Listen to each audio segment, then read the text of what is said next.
Banished, humiliated, forgotten. That was Lady Evelyn's life, until she walked away from the ballroom that night, determined to prove the world wrong. Now, 5 years later, she returns no longer invisible, no longer the plain girl. The Duke who dismissed her will meet her again, but this time she won't be the one fading into the background. The question is, will he even recognize the woman she's become? Hello, lovely. If you're enjoying this romantic tale from the past, I'd be so grateful for a like or a subscribe. It helps me bring you more stories of love, longing, and history. And if you're up for it, tell me in the comments where you're watching from. I read every note, and it always brings a smile to my face. London, May 18. 63. The gas-lit chandeliers of Lady Ashford's ballroom cast a golden glow across marble floors, so polished they might have been mirrors.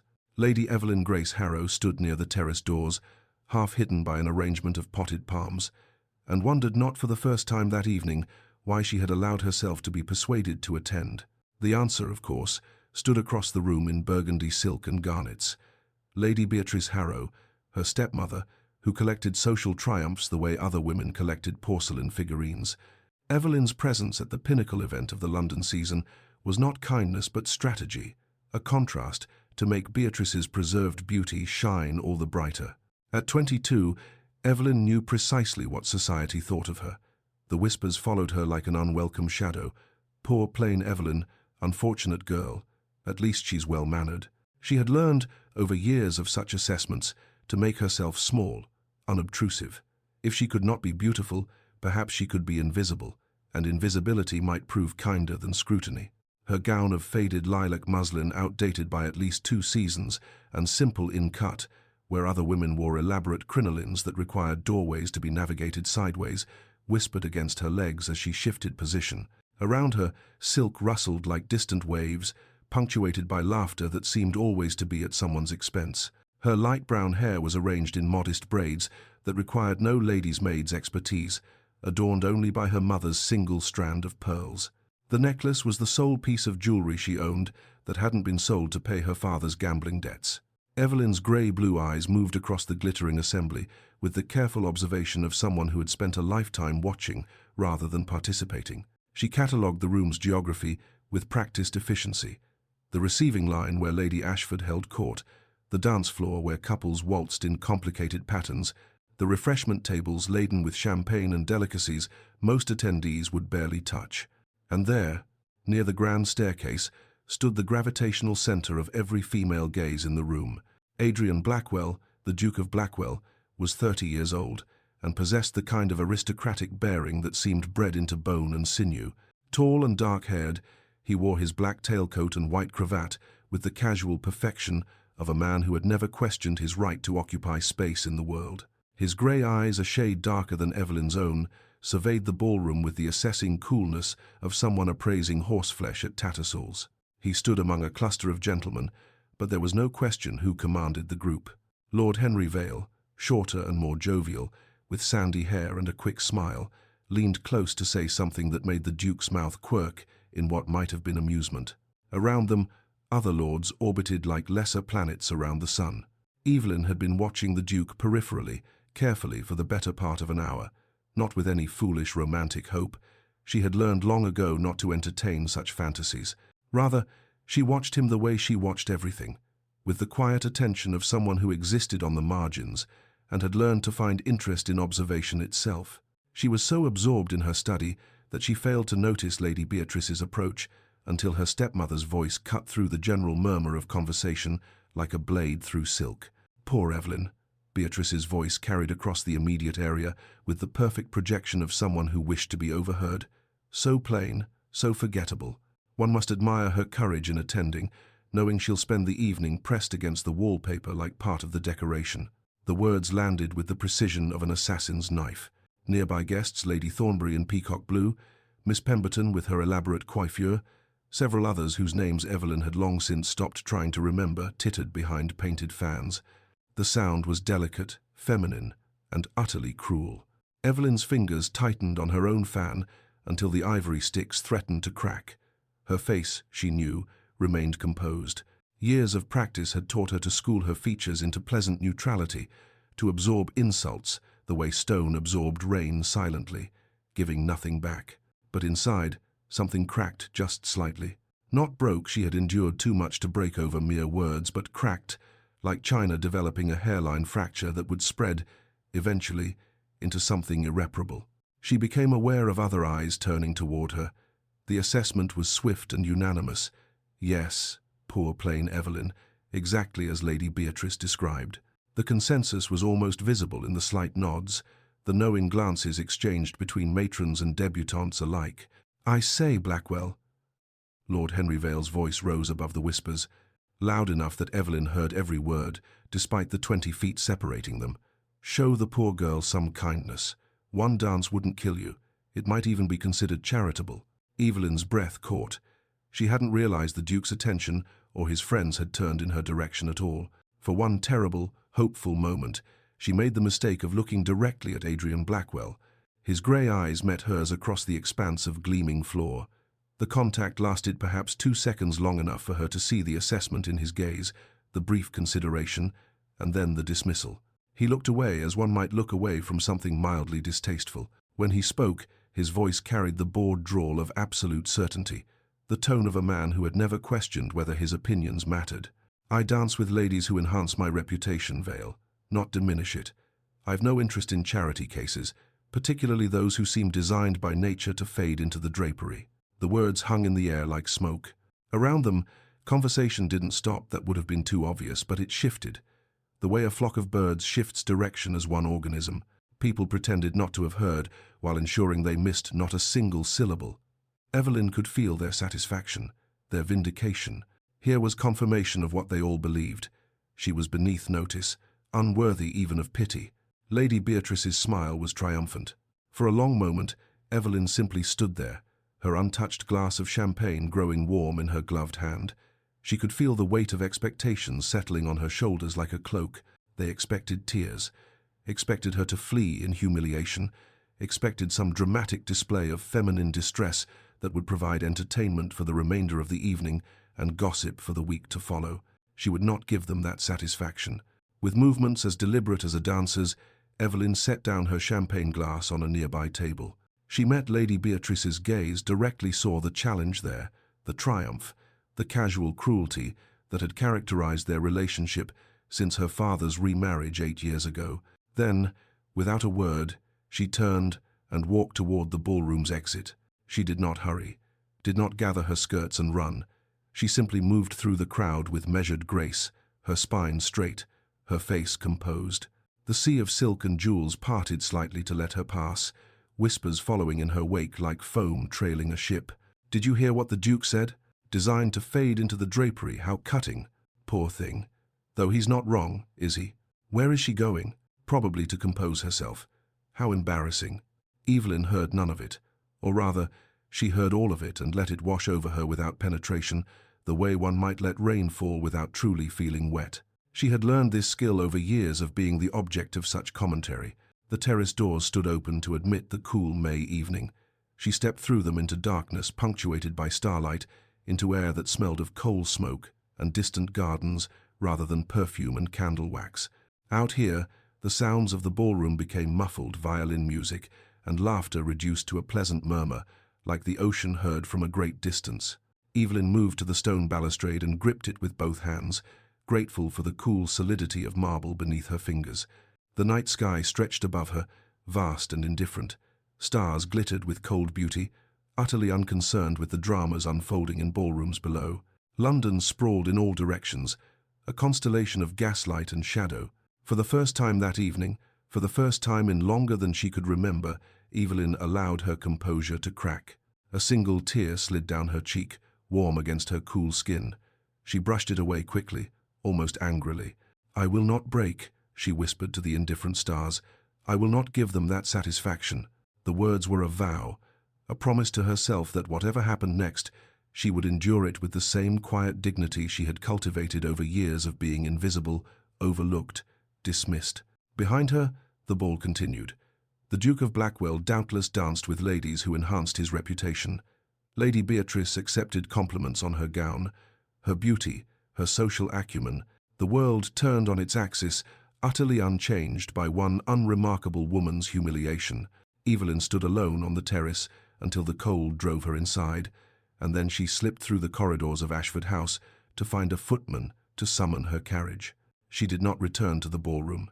The breakfast room of Harrow House received morning light through tall windows that overlooked a modest garden. Evelyn sat at the mahogany table, a cup of tea cooling before her, untouched. She had not slept. The events of the previous evening played in her mind with the relentless repetition of a music box wound too tight. Designed by nature to fade into the drapery, the words shouldn't have hurt as much as they did. She had heard worse, or at least equally cruel assessments, many times before. But something about the Duke's casual dismissal, the ease with which he had reduced her to nothing more than unfortunate upholstery, had lodged in her chest like a splinter. The door opened with the particular decisive energy that announced Lady Beatrice before she even appeared. "Ah, Evelyn. Good. We need to speak." Her stepmother swept into the room in a morning dress of deep rose, her hair perfectly arranged despite the early hour. She settled into the chair across from Evelyn, with the satisfied air of someone about to deliver news they particularly enjoyed. Evelyn set down her teacup carefully. "Good morning, Lady Beatrice." "I've made arrangements," Beatrice announced without preamble. "You're to go to Thornfield Cottage in Cornwall, indefinitely. The air will do you good, and frankly, your presence here has become embarrassing to the family name." The words took a moment to penetrate. "Thornfield Cottage? But that's been abandoned for years. It will suit you perfectly then," Beatrice interrupted, her smile sharp as cut glass. "Solitude for the solitary. I've already sent word to have it aired out and made habitable. You leave in 3 days." Evelyn stared at her stepmother, searching for some sign of hesitation, some indication that this was merely another of Beatrice's casual cruelties rather than a genuine plan. She found none. "You're banishing me." The words emerged flatly, a statement rather than a question. "Don't be melodramatic. I'm providing you with a comfortable retreat where you won't be subjected to the rigors of society that so clearly distress you." Beatrice poured herself tea with movements of studied elegance. "After last night's incident, it's clear that London is not the proper environment for you. In Cornwall, you can occupy yourself with whatever simple pleasures suit you. Reading, perhaps, long walks, the contemplation of nature." The subtext was clear. In Cornwall, you will be invisible. "You will not embarrass me with your presence. You will cease to exist in any way that matters." "And if I refuse?" Evelyn asked, though she already knew the answer. Beatrice's eyes hardened. "This house belongs to the Harrow estate, which I manage as your father's widow. You have a small independence from your mother, barely enough to maintain yourself in modest circumstances. You may choose to use it to establish yourself in some dingy set of rooms in an unfashionable quarter, subject to gossip and speculation about what scandal drove you from your family home. Or you may accept my generous offer of Thornfield Cottage, where you may live in comfortable privacy." It was, Evelyn recognized, a trap with no exit. Beatrice had planned this carefully, had perhaps been planning it for some time. Last night's humiliation had simply provided the perfect excuse. 3 days, Evelyn repeated softly. 3 days, Beatrice confirmed. "I'll have Stevens arrange the travel. Really, Evelyn, you should be grateful. Not everyone would be so considerate." She rose and glided from the room, leaving behind the scent of expensive perfume and the wreckage of Evelyn's life. At White's, the Duke of Blackwell sat in a leather chair near the fire, a glass of excellent brandy in his hand, and listened to conversation swirl around him without particular interest. Harrow's packed off his plain daughter to Cornwall. "Someone," remarked Lord Pemberton, Adrian thought, though he didn't bother to look. "Can't say I blame him. Girl's a millstone around the family's neck." Adrian felt something flicker in his chest. Discomfort, perhaps, or guilt. He had not thought of the Harrow girl since the previous evening. Or rather, he had thought of her only briefly, in the moment before sleep, when her face had surfaced in his mind, that quiet, composed expression as she walked from the ballroom, not crying, not making a scene, simply leaving, designed by nature to fade into the drapery. His own words. Clever, cutting, exactly the sort of wit that his circle appreciated. Lord Henry had laughed. Others had smiled knowingly. It had been a successful rejoinder, the kind that cemented his reputation for sharp observation and sharper tongue. But now, sitting in the comfort of his club with brandy warming his throat, Adrian found the memory less satisfying than it should have been. She was being sent away because of him, or not because of him specifically, but because of the society that he represented and reinforced, because she did not meet standards of beauty that he had never questioned because he had never needed to question them. He took another sip of brandy, willing the thought away. She would be happier in the country, surely, away from the pressures of society, the constant assessments, the merciless social calculus that governed London's ballrooms. Perhaps it was a kindness, in its way. Perhaps she would find peace in Cornwall, in whatever simple occupations would fill her days. Perhaps he had done her a favor. The rationalization felt thin even as he constructed it, but Adrian Blackwell had spent 30 years learning to believe comfortable lies about himself and his world. This was simply one more. "Another brandy, Your Grace?" the server inquired. "Yes," Adrian said, "and see if Lord Henry is available. I wish to discuss the racing season, horses, politics, the management of his estates." These were proper concerns for a duke. The fate of one unremarkable girl who couldn't manage the demands of society was none of his affair. That night, alone in his chambers at Blackwell House, he saw her face again, grey-blue eyes meeting his across a ballroom floor, the brief moment of contact before he dismissed her. Not plain, exactly, but unremarkable, forgettable. He told himself this until he believed it, and then he slept. Evelyn stood in her bedroom at Harrow House, packing by candlelight though the hour was not late. Somehow, the intimacy of darkness seemed appropriate for this task, the sorting of a life into what could be carried and what must be left behind. She had few enough possessions that the work went quickly. Clothing, mostly simple and out of fashion, a few books, including her mother's copy of Wuthering Heights, its spine cracked from repeated readings, the pearl necklace, carefully wrapped in soft cloth, a miniature portrait of her mother, painted before illness had stolen the color from her cheeks. Outside her window, London continued its glittering existence. Somewhere, ballrooms were lit and music played. Somewhere, Lady Beatrice was accepting compliments, secure in her social triumph. Somewhere, the Duke of Blackwell was doing whatever dukes did when they were not casually destroying people with their words. Evelyn paused with the copy of Wuthering Heights in her hands, remembering Catherine Earnshaw's passionate declaration, "I am Heathcliff." What would it be like, she wondered, to love and be loved with such certainty, to matter so completely to another person that your very souls were intertwined? She would never know. That kind of passion, that kind of recognition, was not for girls designed by nature to fade into the drapery. But perhaps, and this thought came to her with the quiet force of revelation, perhaps there were other ways to matter, other forms of significance beyond being noticed at balls, desired by dukes, celebrated by society. Perhaps in Cornwall, far from the scrutiny that had measured her and found her wanting, she might discover what those other ways were. She tucked the novel carefully into her trunk and closed the lid. "Cornwall, then," she whispered to the empty room, to the indifferent city beyond her window, to whatever future awaited her in exile. "Let us see what I might become." The candle flickered but did not go out. Somewhere in the house, a clock chimed midnight, and Evelyn Grace Harrow, who had been dismissed as plain and forgettable, allowed herself to imagine just for a moment that being forgotten by this world might be the beginning of finding herself in another. The journey to Cornwall took 3 days, and with each mile, London's soot-stained elegance gave way to something wilder, more honest. Evelyn watched through the coach window as manicured parks became rolling countryside, as cultivated gardens surrendered to untamed hedgerows thick with hawthorn and bramble. The air changed to coal smoke gradually replaced by the scent of grass and earth, and finally, as they approached the coast, the sharp tang of salt. By the 3rd day, the landscape had transformed entirely. The road narrowed to little more than a track carved between stone walls, winding through terrain that seemed to belong to another world entirely. Here, the wind bent trees into permanent submission, and the sky stretched vast and changeable, clouds racing across it like thoughts across an unsettled mind. When the coach finally crested the last hill and Thornfield Cottage came into view, Evelyn's first thought was that cottage was a misnomer. The structure was a small stone manor, 2 stories of weathered grey granite that looked as though it had grown from the cliff top rather than been built upon it. The windows were dark, empty eyes staring out at the sea. The garden, if it could be called that, had long since surrendered to nature's designs, wild roses and brambles creating a thorny maze that pressed against the walls. And beyond it all, the sea. Evelyn heard it before she fully saw it, a constant roar, almost violent in its intensity.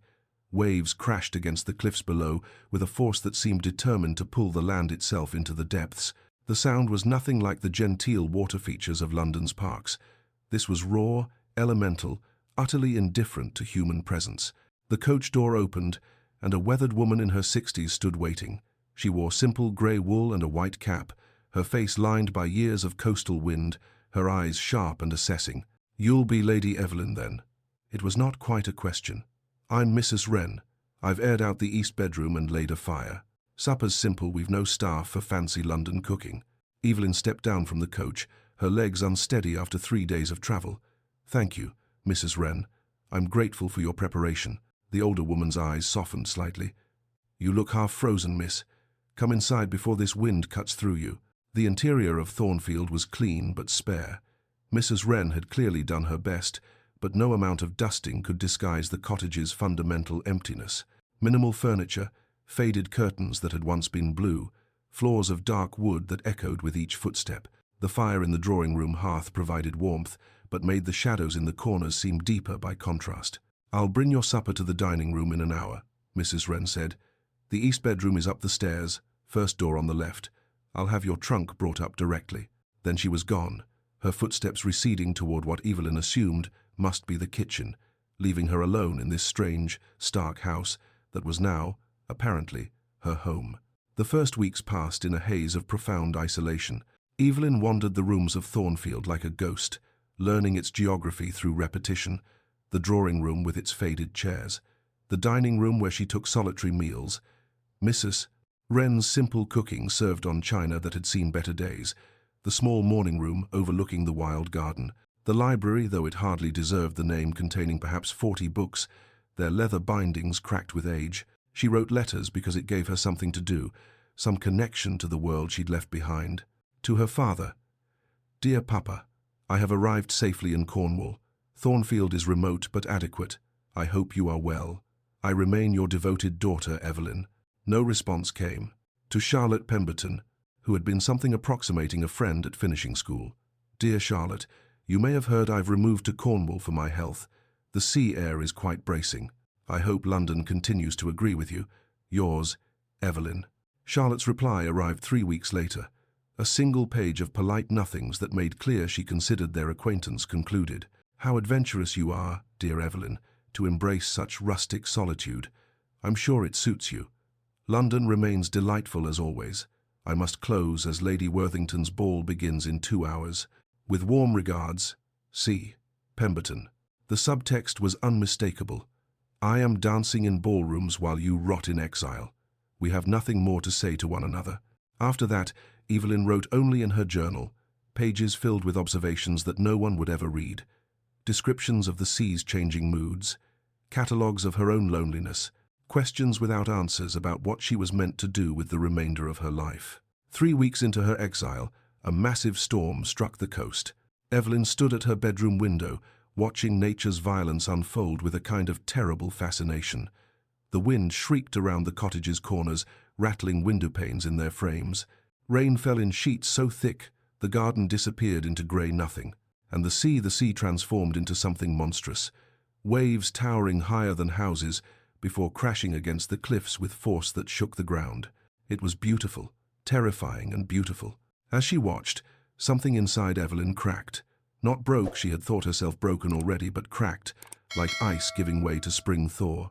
"I am alone," she thought, the realization hitting with the force of those waves. Truly, completely alone. No one is coming to rescue me. No one is thinking of me. I am forgotten. The words should have been devastating. Instead, they brought a strange clarity. And then, quieter but more powerful, then I am free. Free from the weight of expectations she could never meet. Free from the constant assessment of eyes that found her wanting. Free from the exhausting work of making herself small, acceptable, invisible. Here, in this isolated cottage on the edge of the world, no one was watching. No one cared whether she was plain or beautiful, proper or improper, worthy or worthless. She could be anything, or nothing. The choice was entirely hers. The realization settled over her like a benediction. The next morning, restless and seeking distraction, Evelyn explored parts of Thornfield she had previously ignored. In a corner room on the second floor, behind a door she'd assumed led to a closet, she discovered a small study. Dust motes danced in the light from a single window. A desk sat beneath it, and 3 walls were lined with bookshelves. Unlike the meager collection in the main library, these shelves were full, perhaps 200 volumes, their spines bearing titles that made Evelyn's breath catch. A Vindication of the Rights of Woman by Mary Wollstonecraft, Darwin's On the Origin of Species, Mill's On Liberty, Poetry by Elizabeth Barrett Browning, essays by Harriet Martineau, political treatises that would have scandalized any London drawing room. Some previous inhabitant of Thornfield, had been a radical thinker, and they had left their intellectual treasures behind. Evelyn pulled down the Wollstonecraft and opened to a random page. I do not wish women to have power over men, but over themselves. She read standing up, too absorbed to sit. Then she carried the book downstairs and read through supper, barely tasting Mrs. Wren's fish stew. She read by firelight until the words blurred, and when she finally slept, her dreams were full of ideas rather than ballrooms. You're looking less like a ghost, miss, and more like a person with purpose, Mrs. Wren observed a week later, setting down Evelyn's breakfast with a nod of approval. Evelyn, who had brought 3 books to the table, looked up in surprise. Am I? That you are. Got some color in your cheeks, too. The walking helps, I expect. The walking had become a daily necessity. Evelyn had begun venturing beyond Thornfield's grounds, following the cliff paths toward the village of Penrith 2 miles distant. The exercise cleared her mind, and the village, small and unpretentious, offered a glimpse of life utterly different from anything she'd known in London. It was on one of these walks, a month into her exile, that she met Mrs. Alcott. The vicar's wife was a woman in her 40s with kind eyes and capable hands, presiding over a small Sunday school in the church's vestry. Evelyn had slipped into the church, seeking shelter from an unexpected rain shower, and found herself examining the modest library, 2 shelves of books, mostly religious texts and primers, so worn the words were barely legible. Not much to choose from, I'm afraid, Mrs. Alcott said, appearing from the vestry with a warm smile. You must be Lady Evelyn. Mrs. Wren mentioned you'd taken Thornfield. Welcome to Penrith. Thank you, Evelyn said, surprised by the genuine welcome in the woman's voice. Mrs. Alcott hesitated, then spoke with careful boldness. Forgive me for asking, but several village girls are eager to learn their letters. Our resources are limited. She gestured at the worn primers. Would you perhaps consider helping? Even an hour a week would be transformative for them. Evelyn's first instinct was refusal. She had never taught anyone anything. What could she possibly offer? But then she thought of the books in Thornfield's hidden library, of the hunger for knowledge that had awakened in her, of young Sarah's declaration. Letters are like secret codes, aren't they? Miss, I've never taught before, she said slowly. Nor had I when I began, Mrs. Alcott replied, but I've found that a willing student and a patient teacher can accomplish remarkable things together. Then, yes, I'll try. Mrs. Alcott's face brightened. Wonderful. Sunday afternoons, if that suits you? I'll gather the girls. The following Sunday, 6 girls between the ages of 8 and 14 gathered in the church vestry, their work-roughened hands folded in their laps, regarding Evelyn with a mixture of shyness and reverence. A real lady, one whispered to another, teaching us. Evelyn, who had never felt particularly real or particularly ladylike, smiled uncertainly. My name is Miss Evelyn, she said, and I understand you'd like to learn to read? Eager nods all around. She had no formal training, no pedagogy beyond her own education, but she had books and patience and a sudden fierce desire to give these girls something London had never given her, the sense that they mattered. She began with the alphabet, but made it a game. Each letter had a story, A for adventure, B for brave, C for clever. She taught them to write their names, watching their faces light up as they saw their own identities take shape on slate. When young Sarah, 9 years old with gap-toothed grin, struggled with her letters, Evelyn didn't scold. Instead, she said gently, learning is a secret code. Once you know it, the whole world opens up. Sarah's eyes widened. Like magic? Exactly like magic, Evelyn confirmed. And watching the girl's face transform with understanding, Evelyn laughed genuinely, freely for the first time since the Ashford ball. 6 months after Evelyn's banishment, the Duke of Blackwell attended another ball. It was nearly identical to countless others: gaslit splendor, beautiful women in expensive gowns, conversation that glittered without substance. Adrian moved through the familiar choreography with practiced ease, dancing with debutantes whose names he forgot within minutes, discussing politics with lords whose opinions he could predict before they spoke. It should have been satisfying. This was his world, after all, his place. Instead, it felt hollow. Across the ballroom, a young woman in lilac caught his eye. For a single heartbeat, his breath caught, but no, it was someone else entirely. A Miss Something or other, whose face was nothing like whose? He didn't even remember the Harrow girl's first name. This was a lie. Her name was Evelyn Grace Harrow. He remembered it perfectly. "You've been damnably dull lately, Blackwell," Lord Henry said, appearing at his elbow with champagne and concern. "What's eating you?" "Nothing," Adrian replied smoothly. "Political concerns, estate matters." "Bollocks," Henry said cheerfully. "You've been distracted for months. If I didn't know better, I'd say you were pining. Don't be absurd." But that night, alone in his chambers, Adrian stood at the window overlooking London and wondered why success felt like failure, why every accomplishment seemed to emphasize the emptiness at the center of his existence. He poured brandy and told himself he was simply restless. The season would end. He would summer at his country estate. Everything would regain its proper proportion. He did not think about grey-blue eyes or quiet dignity or words he wished he could recall. Another lie. In Cornwall, as autumn gave way to winter, the Sunday lessons expanded to twice weekly. Mrs. Alcott mentioned that women in neighboring villages had heard of the lady teaching letters. More students appeared. Evelyn's small allowance from her father's trust, barely sufficient for her own needs, stretched impossibly thin as she purchased books and supplies. She began selling her London gowns, those elaborate confections that had never suited her anyway. A dressmaker in the nearby market town gave her decent prices, clearly puzzled why a lady would part with such finery. Evelyn used the money to buy primers, slates, chalk, paper. Every penny became an investment in minds hungry for knowledge. She wrote to her father one last time, "Dear Papa, I am engaged in educational charity work that requires modest additional funding. Might I access a small portion of my mother's trust for this purpose?"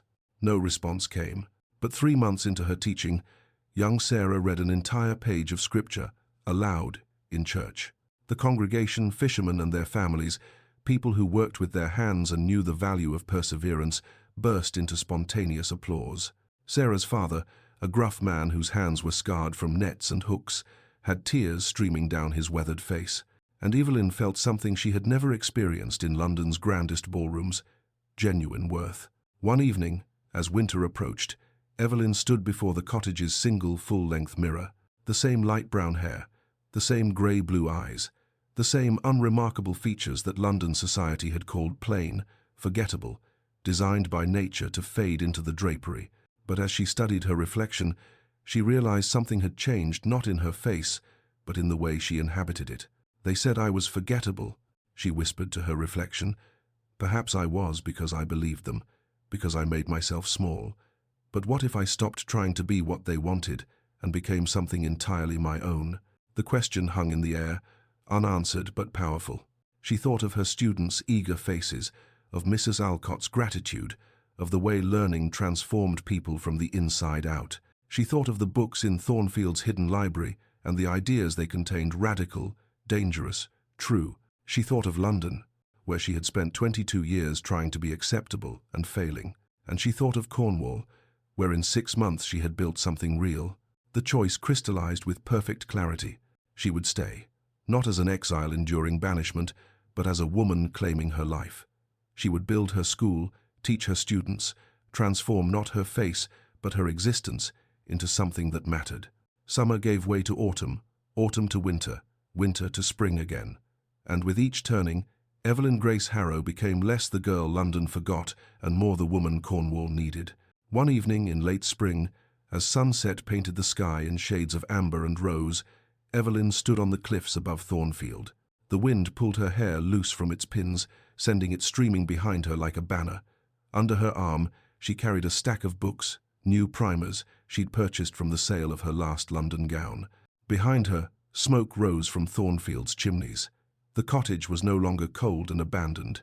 It was warm, alive, a home, her home. In London, society danced on, oblivious. The Duke of Blackwell attended balls and managed estates, and never spoke of plain girls he'd dismissed. But in a small Cornish village, in a church vestry and a cottage library, and the hungry minds of fishermen's daughters, a revolution of quiet minds was beginning. And Evelyn Grace Harrow, forgotten, dismissed, exiled, stood at its centre, finally, gloriously free. Chapter 3. The Woman She Became. Cornwall, May 1868. 5 years had transformed Thornfield Cottage in ways that would have seemed impossible to the lonely exile who first arrived on its doorstep. The wild garden had been tamed into productivity, vegetables grew in neat rows, herbs flourished in beds bordered by stone, and those brambling wild roses had been trained into archways that framed the path to the door. The cottage itself had been modestly expanded, a small wing added with the help of local craftsmen whose daughters attended Evelyn's school and who considered their labor a form of tuition payment. Smoke rose from the chimneys even in late spring, for the cottage now housed not just Evelyn and Mrs. Wren, but often students who stayed late into the evening, reluctant to leave their books.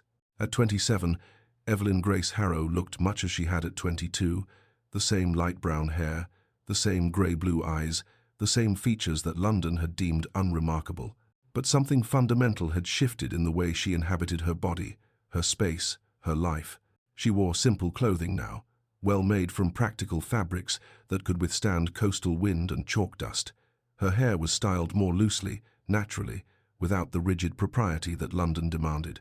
When she moved through the village of Penrith or stood before her students, there was confidence in her bearing, purpose in her step, the quiet authority of someone who had discovered her worth and no longer required external validation to confirm it.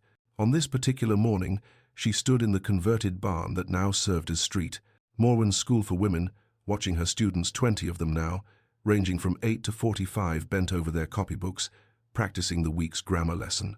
What had begun as Sunday lessons in a church vestry had grown into something far more substantial.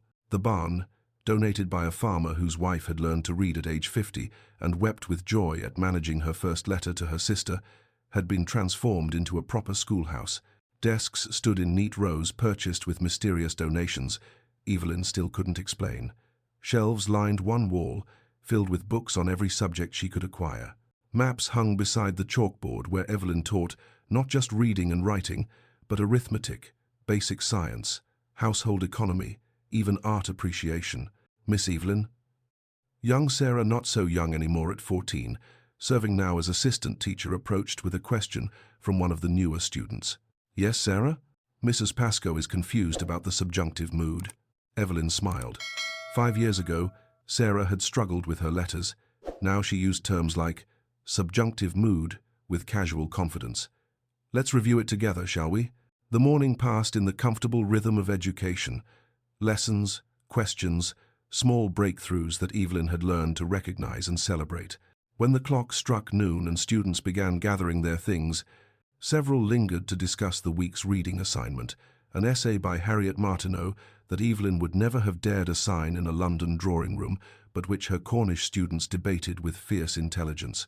You're transforming them, you know, Mrs. Alcott said, appearing in the doorway as the last students departed.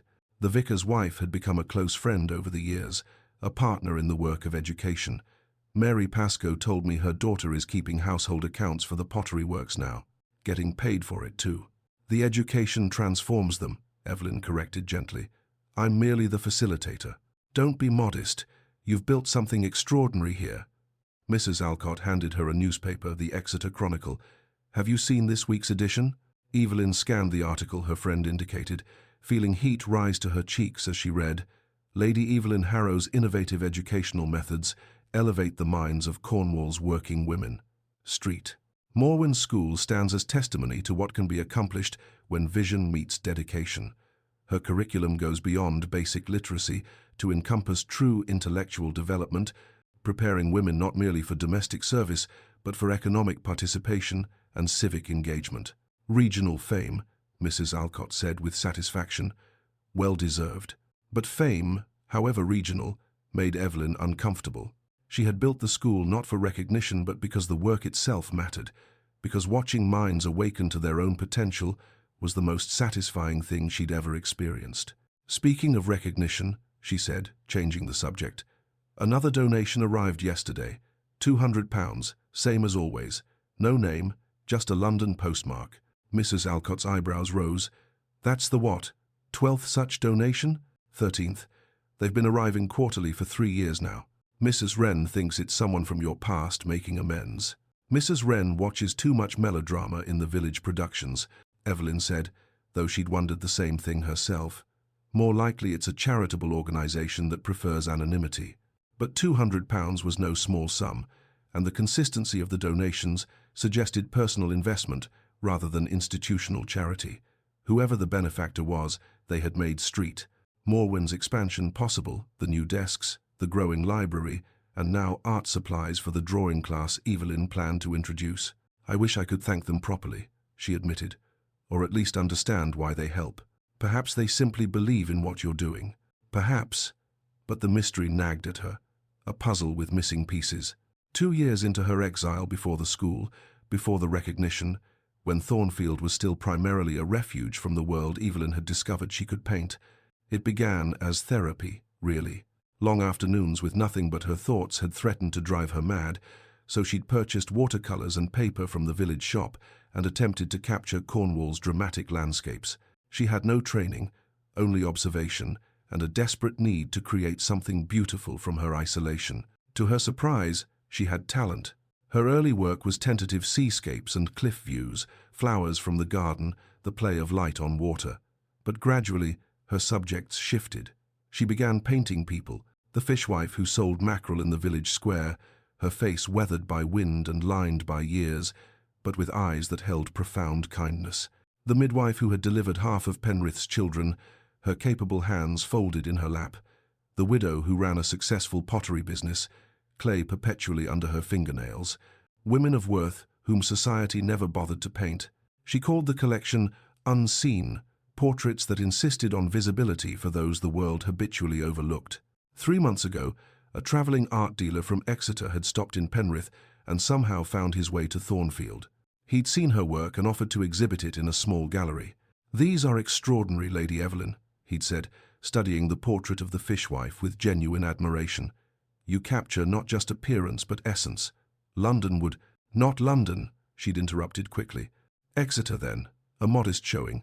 Let others see what you've accomplished." She had agreed, though the idea of public display made her profoundly uncomfortable. The exhibition was scheduled for July, just 2 months away.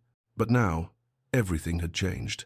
The letter arrived on a Tuesday morning, delivered by the mail coach, along with a parcel of new books for the school.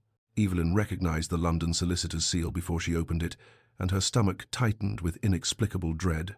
"Dear Lady Evelyn, it is my unfortunate duty to inform you that Viscount Harrow passed away on the 14th inst, following a brief illness. The memorial service will be held at Street, James Church, London, on the 3rd of June. Your presence is requested as his sole surviving child. Please contact this office at your earliest convenience regarding matters of the estate. Your obedient servant, Mr. Gerald Whitmore, Solicitor." Evelyn read the letter twice, waiting for grief to arrive. Instead, she felt a complex tangle of emotions she couldn't quite name. Sadness, yes, but not for the father who had existed, rather for the father who might have existed, who might have loved her, defended her, seen her worth. That father had never been real. She was mourning a fiction. A second letter had arrived with the first, this one in Lady Beatrice's distinctive hand. "Evelyn, your attendance at your father's memorial is expected for propriety's sake. Arrangements have been made for your stay at Harrow House. Do try not to embarrass the family further. Lady Beatrice Harrow." No condolences, no acknowledgement that Evelyn might be grieving. Just the familiar contempt wrapped in a thin veneer of civility. For a long moment, Evelyn sat with both letters in her lap, staring out at the garden without seeing it. "Bad news, miss?" Mrs. Wren asked gently, setting down a tea tray. "My father has died. There's to be a memorial service in London." Mrs. Wren's weathered face softened with sympathy. "I'm sorry, miss. Were you close?" "No, but I wish we had been. Will you go? To London?" That was the question, wasn't it? Evelyn had built a life in Cornwall precisely because it was far from London's judgment, far from the world that had found her wanting. Why invite that scrutiny back into her existence? I don't know, she admitted. The decision crystallized over the next few days, shaped by conversations that approached the question from different angles. Mrs. Wren's perspective was characteristically direct. You're not the frightened girl they sent away, miss. You're a woman of accomplishment now. Let them see what they discarded. But Evelyn wasn't certain she cared whether London saw anything at all. I built a life here precisely because I was free from their judgment. Why invite it back?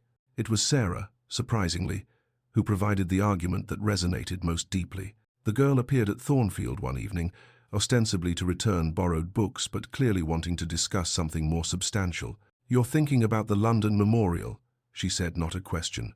How did you? Mrs. Wren mentioned it. Miss Evelyn, you've always taught us that education means we don't have to accept the world's limitations. That learning gives us power to define ourselves rather than accepting others' definitions. That's true. Then maybe you need to show them and yourself that you learned that lesson too.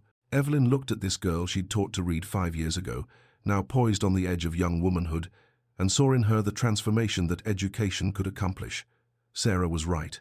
Going to London wasn't about seeking approval. It was about proving to herself, more than anyone, that their opinion no longer had power over her. You're remarkably wise for 14, Evelyn said softly. Sarah grinned. I had a good teacher. Preparation for London required addressing one immediate problem. Evelyn had nothing appropriate to wear. The London gowns she'd brought to Cornwall had long since been sold to fund the school. Her current wardrobe consisted entirely of practical day dresses suited for teaching and walking, none remotely appropriate for a memorial service attended by London society. Mrs. Alcott, ever resourceful, connected her with a talented seamstress in the market town. Together, they designed something unique, not attempting to mimic London fashion, which Evelyn neither understood nor cared about anymore, but creating something elegant in its simplicity. The dress was deep blue silk that complemented her eyes, with clean lines and minimal ornamentation. No excessive crinolines, no elaborate trim, no desperate attempt to be something she wasn't. A dress that said, quietly but firmly, I am enough. The night before her departure, Evelyn completed one final painting for the Unseen series. It was a self-portrait, but not of herself as she was now. Instead, she painted the girl she'd been 5 years ago, standing at the Ashford ball in faded lilac muslin, half hidden by potted palms, face composed but eyes holding quiet sadness. She painted her with tenderness, with the compassion she would have shown any other subject. She painted her as beautiful in her vulnerability, dignified in her isolation, worthy despite the world's insistence otherwise. She titled it, The Girl They Called Plain. When it was finished, she stood back and studied it with tears in her eyes, not of pain, but of something like reconciliation. She had been that girl. She was no longer that girl. But that girl had deserved better than she'd received, and this portrait insisted on that truth. In London, the Duke of Blackwell sat in his study at precisely the same moment, staring at papers he couldn't focus on. At 35, Adrian had spent 5 years being exactly what society expected: dutiful, proper, managing the Blackwell estates with competence, exercising political influence with care, maintaining social standing with practiced ease. He was considered one of London's most eligible bachelors, a fact that manifested in ambitious mothers constantly parading daughters before him at every social function. He showed no interest in any of them, which only seemed to increase his desirability. Lord Henry, who had married 2 years ago and seemed genuinely happy, regularly expressed concern about his friend's determined bachelorhood. You need a wife, Blackwell, he'd said just last week over brandy at the club, or at least a purpose beyond managing properties and attending tedious social functions. I'm perfectly content, Adrian had replied. It was a lie. Alone in his study, he could admit that much. His estates prospered, his political influence grew, his social standing remained impeccable, and none of it meant anything. Success felt hollow, accomplishment felt empty. He went through the motions of his life with the distant sense that he was watching someone else live it. And then there were the dreams. For 5 years, he'd had the same recurring nightmare, a woman in lilac turning away from him into darkness. He called out, tried to follow, but she never turned back, never acknowledged him, simply walked into shadow until she disappeared entirely. He always woke from these dreams with his heart racing and a sense of loss so profound it took hours to shake. In his desk's locked drawer, which he opened now, though he'd promised himself not to, Adrian kept newspaper clippings, articles about Street Morwen's school for women in Cornwall, reports from the private investigator he'd employed for 5 years to monitor Evelyn Harrow's welfare. The donations were his, had always been his, sent anonymously because he had no right to approach her directly, because he was a coward, because guilt was easier than confrontation.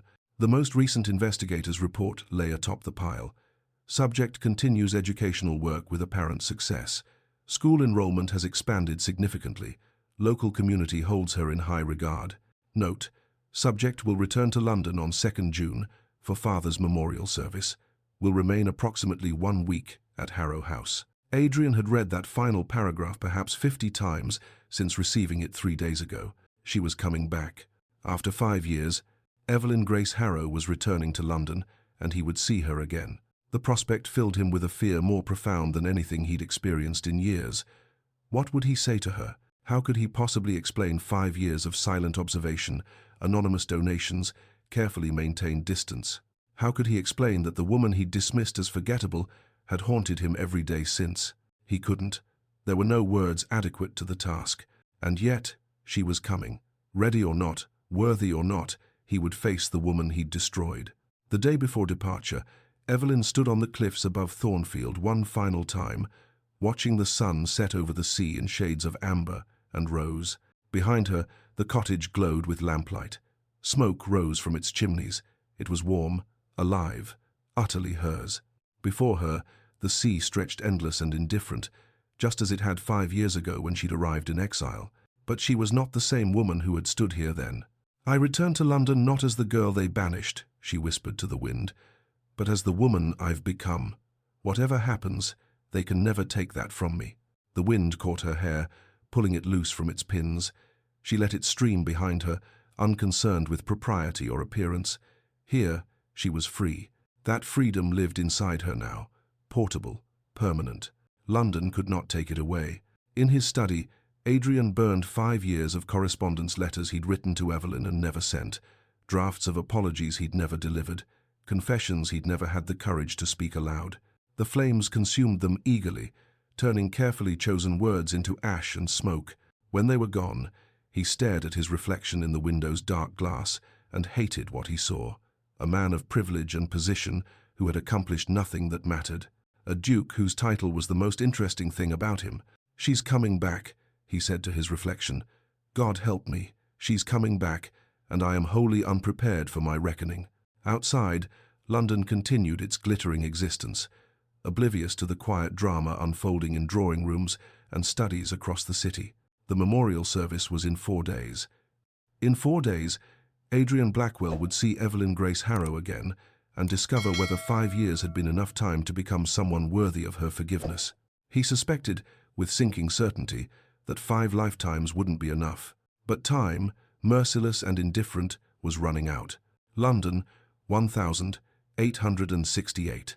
The city had not changed, still the same smoke-stained elegance, the same rigid hierarchies, the same ballrooms where reputations were made and destroyed with equal ease. But the woman travelling toward it most certainly had. Evelyn Grace Harrow, aged 27, sat in the coach that carried her toward the city of her exile, and felt no fear. Only curiosity about what would happen when the past and present finally collided. Behind her, Cornwall receded into distance. Ahead, London approached with inexorable certainty. And in the space between, in the journey itself, Evelyn held fast to the truth she'd learned over 5 years of exile and transformation. She was enough. She had always been enough. Let London try to convince her otherwise. Chapter 4. The Return. The final miles into London assaulted Evelyn's senses with the force of physical violence. Cornwall's clean coastal air gave way gradually to the acrid smell of coal smoke, thick enough to taste. Open landscapes, fields and hedgerows, sky and sea compressed into cramped streets lined with buildings that blocked out the sun.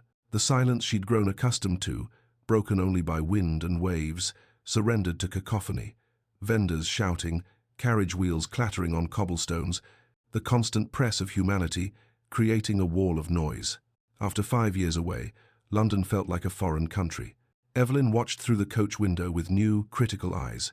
The ostentatious wealth on display, fine carriages, elaborate shop fronts, women dripping with jewels, existed alongside desperate poverty that she'd somehow failed to notice before. Beggars huddled in doorways. Children with hollow eyes sold matches on corners. The contrast was obscene, and she wondered how she'd ever accepted it as natural. When the coach finally stopped before Harrow House, Evelyn felt nothing of the intimidation that had once characterized her relationship with this place. The elegant Georgian facade looked exactly as she'd left it, impeccably maintained, speaking of old money and older pride. But where it once seemed grand, now it simply seemed small. Stevens, the butler who had served the household for decades, opened the door with his characteristic formality. His eyes flickered over Evelyn without recognition, then widened slightly. "Lady Evelyn, welcome home." The word home landed awkwardly. This had never been home, merely a place she'd inhabited while waiting to be deemed acceptable enough for some other destination. "Thank you, Stevens. It's been some time." "Indeed, my lady. Lady Beatrice is indisposed at present, but will see you at dinner. I'll show you to your room." He led her not to her old bedroom, the small chamber on the 3rd floor, where she'd spent her girlhood, but to a guest room on the 2nd floor. The message was clear. She was a visitor now, not a resident. The distinction didn't wound her as Beatrice doubtless intended. If anything, it reinforced what Evelyn already knew. She didn't belong here anymore. She had somewhere else to belong. Dinner was served in the formal dining room at precisely 8 o'clock. The table, absurdly large for 2 people, gleamed with silver and crystal. An elaborate meal appeared, course by course: consommé, fish in cream sauce, roasted pheasant, vegetables in butter. Desserts Evelyn couldn't identify. It was the kind of ostentatious display that London society considered normal, and that now struck Evelyn as grotesque. Lady Beatrice sat at the head of the table in black mourning silk that somehow made her look more vibrant rather than less. At 45, she remained beautiful in the way of expensive things, carefully maintained her skin, preserved through creams, her figure corseted into fashionable shape, her hair arranged with meticulous art.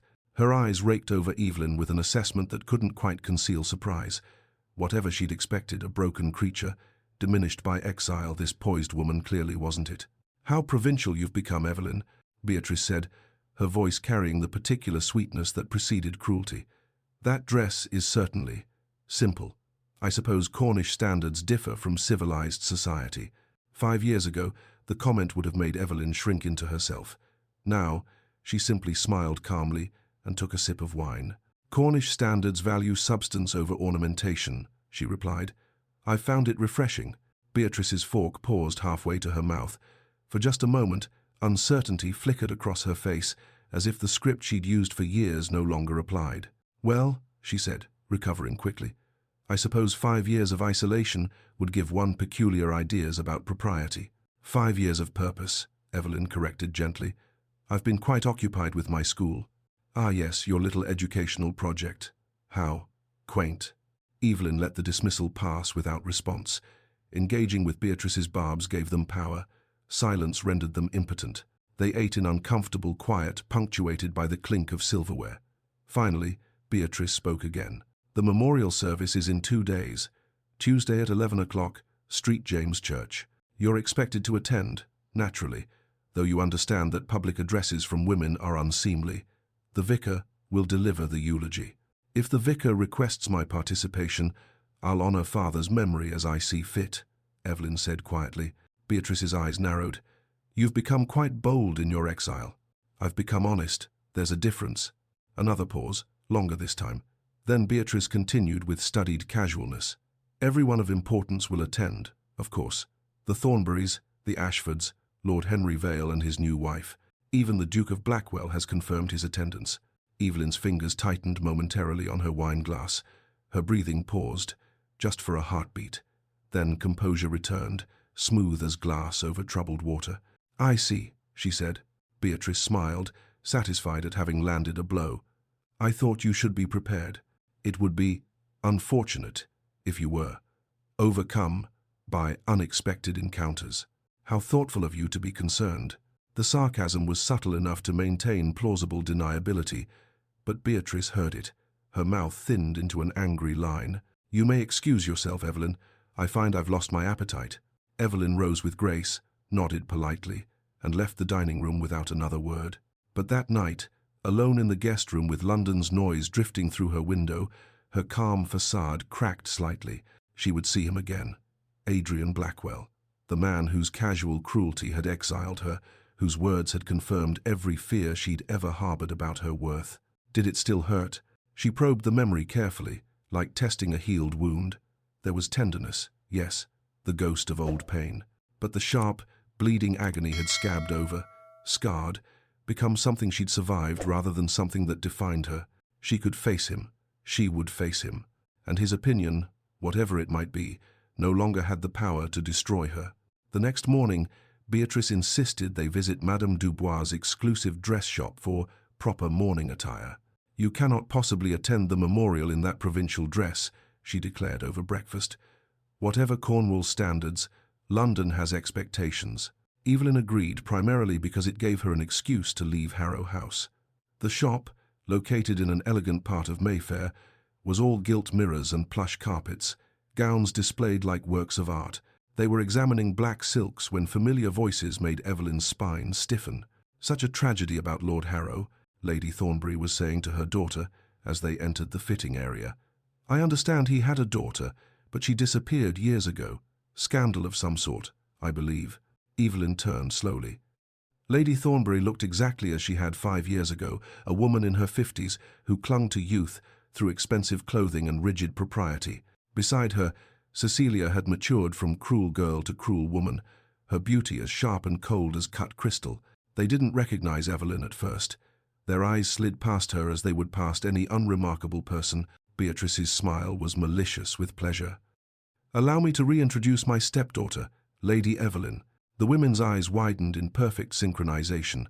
They searched Evelyn's face for the plain girl they remembered and found someone different.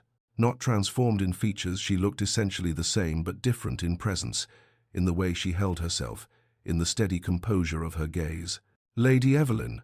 Lady Thornbury recovered first, her voice pitched high with false warmth. "My goodness, we had no idea, that is, we hadn't realized, that I still existed." Evelyn supplied helpfully. "How provincial you've become," Cecilia cut in with the casual cruelty she'd perfected. "Cornwall must have agreed with you in its simple way." Evelyn smiled, genuinely amused. "Cornwall taught me that beauty is far less interesting than purpose. I've been quite fulfilled." Cecilia's perfect features arranged themselves into confusion. Evelyn's response didn't fit the expected pattern. No defensiveness, no wounded pride, no desperate attempt to prove herself worthy of notice. "Well," Lady Thornbury said into the awkward silence, "we must be going. So much to prepare before Tuesday's service. I'm sure we'll see you there."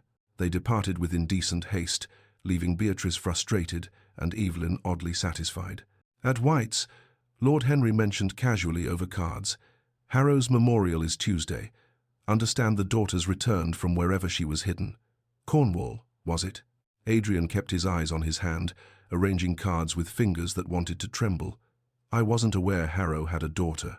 The lie tasted bitter on his tongue. Henry laughed. "Oh, you remember plain little thing. You made some quip about drapery at the Ashford ball years back. We all did. Rather cruel in retrospect, I suppose." "Ancient history," Adrian said, discarding a card with studied casualness. "Hardly worth revisiting." But his mind raced. She was here, in London. He could encounter her anywhere at the memorial, certainly, but possibly before. The city that had seemed vast now felt suffocatingly small. He made his excuses and left the club early. Back at Blackwell House, he paced his study like a caged animal. Should he approach her, attempt an apology, ignore her and hope she didn't remember him? The last thought was laughable. Of course she remembered. How could she possibly forget? He was utterly unprepared for this encounter. 5 years of planning, of silent observation, of anonymous support, and he had no idea what to actually say to her face. Evelyn escaped Harrow House the next afternoon, desperate for air and solitude. She found herself on Piccadilly, drawn by muscle memory to Hatchard's bookshop. The store was exactly as she remembered, a labyrinth of shelves, the smell of leather and paper, blessed quiet, broken only by the occasional turning page. She wandered the philosophy section, running her fingers along familiar spines, and felt something in her chest ease. This, at least, hadn't changed. She rounded a corner and nearly collided with a tall figure, reaching for the same volume she'd been about to select, Mills on Liberty. They both froze. Adrian Blackwell stood before her in charcoal grey, impeccably dressed, looking exactly and nothing like she remembered. The same grey eyes, the same aristocratic bearing, but something had changed in his face, lines that hadn't been there before, a haunted quality around his mouth. Their hands hovered over the same book, not quite touching. "Lady Evelyn," he said, his voice hoarse. "Your Grace." Silence expanded between them. Around them, the bookshop continued its quiet business, other customers browsing, unaware of the earthquake happening in aisle 3. Adrian swallowed visibly. "I heard of your father's passing. My condolences. Thank you." Evelyn took the Mill volume from the shelf, their fingers not quite touching, though they came within inches. "I believe I reached it first." "Of course. Please." He stepped back, giving her space. More silence. She could see him struggling, words forming and dying on his lips. Finally, "I understand you've been in Cornwall, I hope. I hope the time was not entirely unpleasant." "Cornwall has been transformative, Your Grace," Evelyn said, her voice measured and calm. "I've found purpose there that London never offered me." She watched him absorb the implicit critique, saw him recognize it, flinch from it. He wanted to say more, she could see it in the way his hands clenched at his sides, in the desperation flickering across his carefully composed features. He wanted to say everything, but standing before her actual presence, words apparently failed him.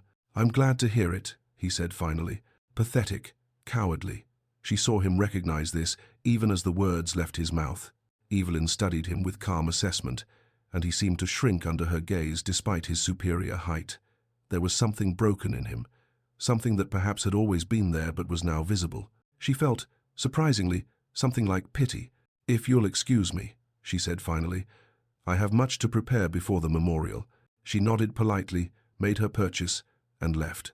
Adrian stood immobile among the shelves, watching her go, having failed spectacularly at his first encounter in 5 years. Evelyn walked, rather than taking a carriage, needing movement to process the roiling emotions the encounter had unleashed. Seeing him again had affected her more than expected, but not with pain. Not anymore.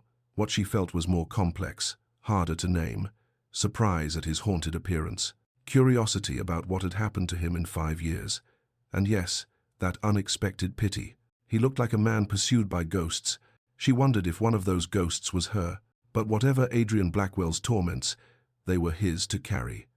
She had come to London to bury her father and face her past. She would not allow him to derail that purpose, would not give him power over the peace she'd cultivated so carefully. By the time she reached Harrow House, her composure had returned, solid as stone. At Blackwell House, Adrian dismissed his valet and poured whiskey with shaking hands. The truth he could no longer escape. She wasn't plain. She had never been plain. He had been blind, arrogant, cruel beyond measure. And now she had returned as a woman of substance, of purpose, of quiet strength, while he remained exactly what he'd always been. A hollow title in expensive clothing.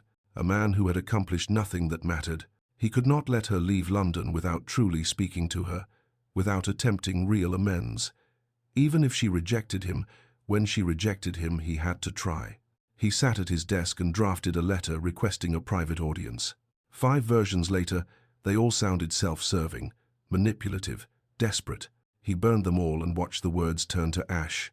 The night before the memorial, Evelyn stood at her window, overlooking London's glittering lights.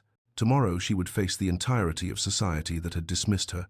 Tomorrow she would eulogize a father who had never defended her, had never valued her enough to respond to a single letter.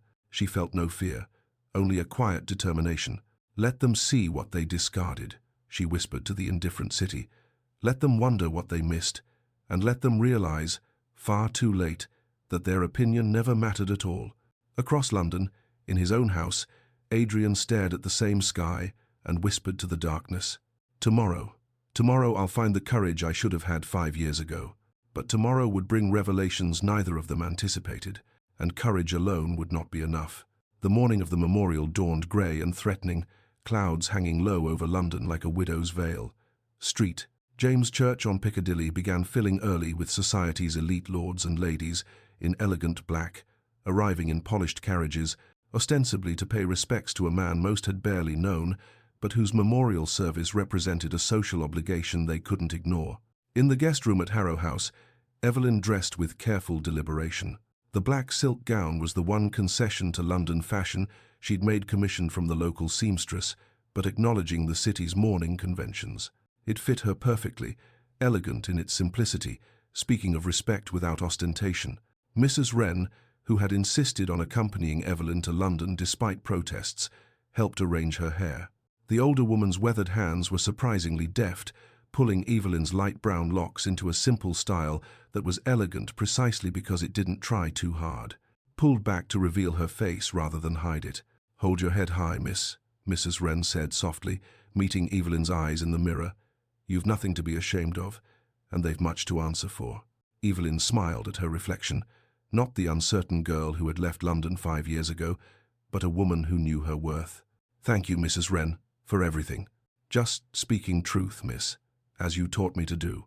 The arrival at St. James' Church was precisely choreographed for maximum social impact. Lady Beatrice, resplendent in black bombazine with jet beading, descended from the carriage first. Then Evelyn, her hand steady as she accepted the footman's assistance. They walked up the church steps together. Propriety demanded the appearance of familial unity, and whispers rippled through the assembled mourners like wind through wheat. "Is that truly the Harrow girl? She looks so different. No, wait, she looks the same, but somehow. I heard she's been running some sort of charity school in Cornwall." How provincial. Evelyn heard every word. 5 years ago, they would have destroyed her. Now they simply confirmed what she already knew. London society remained exactly as shallow as she remembered. She kept her spine straight, her expression composed, and followed Beatrice down the aisle to the front pew reserved for family. Adrian had arrived early, positioning himself toward the back of the church, partially obscured by a pillar. He told himself he was here to pay respects to Lord Harrow, a man he'd met perhaps twice in his life, with whom he'd exchanged perhaps a dozen words total. The lie was transparent even to himself. He was here to see her. When Evelyn entered, he catalogued every detail with the desperate attention of a drowning man grasping at flotsam, the straight spine that spoke of inner strength rather than rigid propriety, the quiet dignity in her movements, the way she didn't flinch under society's scrutiny, didn't shrink or apologize for occupying space. She had become magnificent. "Blackwell," Lord Henry's voice made him start. "Didn't expect to find you lurking in corners. That's not your usual style." Adrian turned to find his friend regarding him with knowing eyes. "Simply arrived early." Henry's gaze followed Adrian's to where Evelyn sat in the front pew. "That's the Harrow girl, isn't it? Hardly recognize her. She's got rather a presence about her now." "Does she?" Adrian said flatly. "You've noticed it too, then? Interesting." Henry settled into the pew beside him. This should be an intriguing service. He had no idea how right he was. The service began with traditional elements, the vicar's eulogy emphasizing Lord Harrow's largely fabricated virtues, hymns sung by a congregation that had never known the deceased, the drone of familiar prayers that provided comfort through their very familiarity. Evelyn sat beside Beatrice in the front pew, her expression serene but distant, as if she were present in body, but her mind occupied some other, more meaningful space. Adrian couldn't take his eyes off her. Then the vicar announced, "Lord Harrow's daughter, Lady Evelyn, has prepared some words of remembrance." Beatrice's head whipped toward Evelyn, shock poorly concealed. Her hand shot out to grasp Evelyn's wrist, her whisper urgent and carrying. "You can't possibly. It's inappropriate. Women don't speak at." Evelyn gently but firmly removed Beatrice's hand from her arm. Without a word, she rose and moved to the lectern with calm purpose. The congregation shifted, uncertain. This was irregular, unseemly. Women didn't deliver eulogies, didn't address assemblies, didn't claim public voice in matters of consequence. Evelyn stood before them, before all of London society, and began to speak. "My father was not a perfect man," she said, her voice clear and steady. "I do not stand before you to claim otherwise." A ripple of shock moved through the church. Society eulogies were meant to be glowing fabrications, careful constructions that elevated the deceased beyond the reality of their actual lives. Honesty was almost scandalous. "He was a man of his time and class," Evelyn continued, "with all the limitations that implies. He taught me, though perhaps not in the way he intended, that worth must be self-determined, not assigned by others. Adrian's hands gripped the pew in front of him until his knuckles went white. I learned from his absence to value presence, Evelyn said, her eyes scanning the congregation with calm assessment. From his silence to value voice. From his inability to see me clearly to see myself with clarity. Every word felt aimed at Adrian personally, though she never looked in his direction. He wanted to stand up, to shout that he understood, that he saw her now, that he'd been catastrophically wrong. He remained frozen, unable to move. But I also learned that exile can be education. Evelyn's voice softened slightly. That dismissal can be freedom, that being forgotten by society can mean being remembered by oneself. Her gaze swept across the assembled elite, touching briefly on faces that had mocked her, dismissed her, found her unworthy of notice. Many of you have not thought of me in years. I suspect some don't remember me at all. A small smile touched her lips. I assure you, the feeling is mutual. Somewhere in the middle pews, Lady Thornbury made a small sound of outrage. My father gave me life, Evelyn concluded, and for that I'm grateful. What I've done with that life has been entirely my own. I hope, in his own way, he might have been proud of the woman his daughter became, not despite his neglect, but because of my refusal to be defined by it.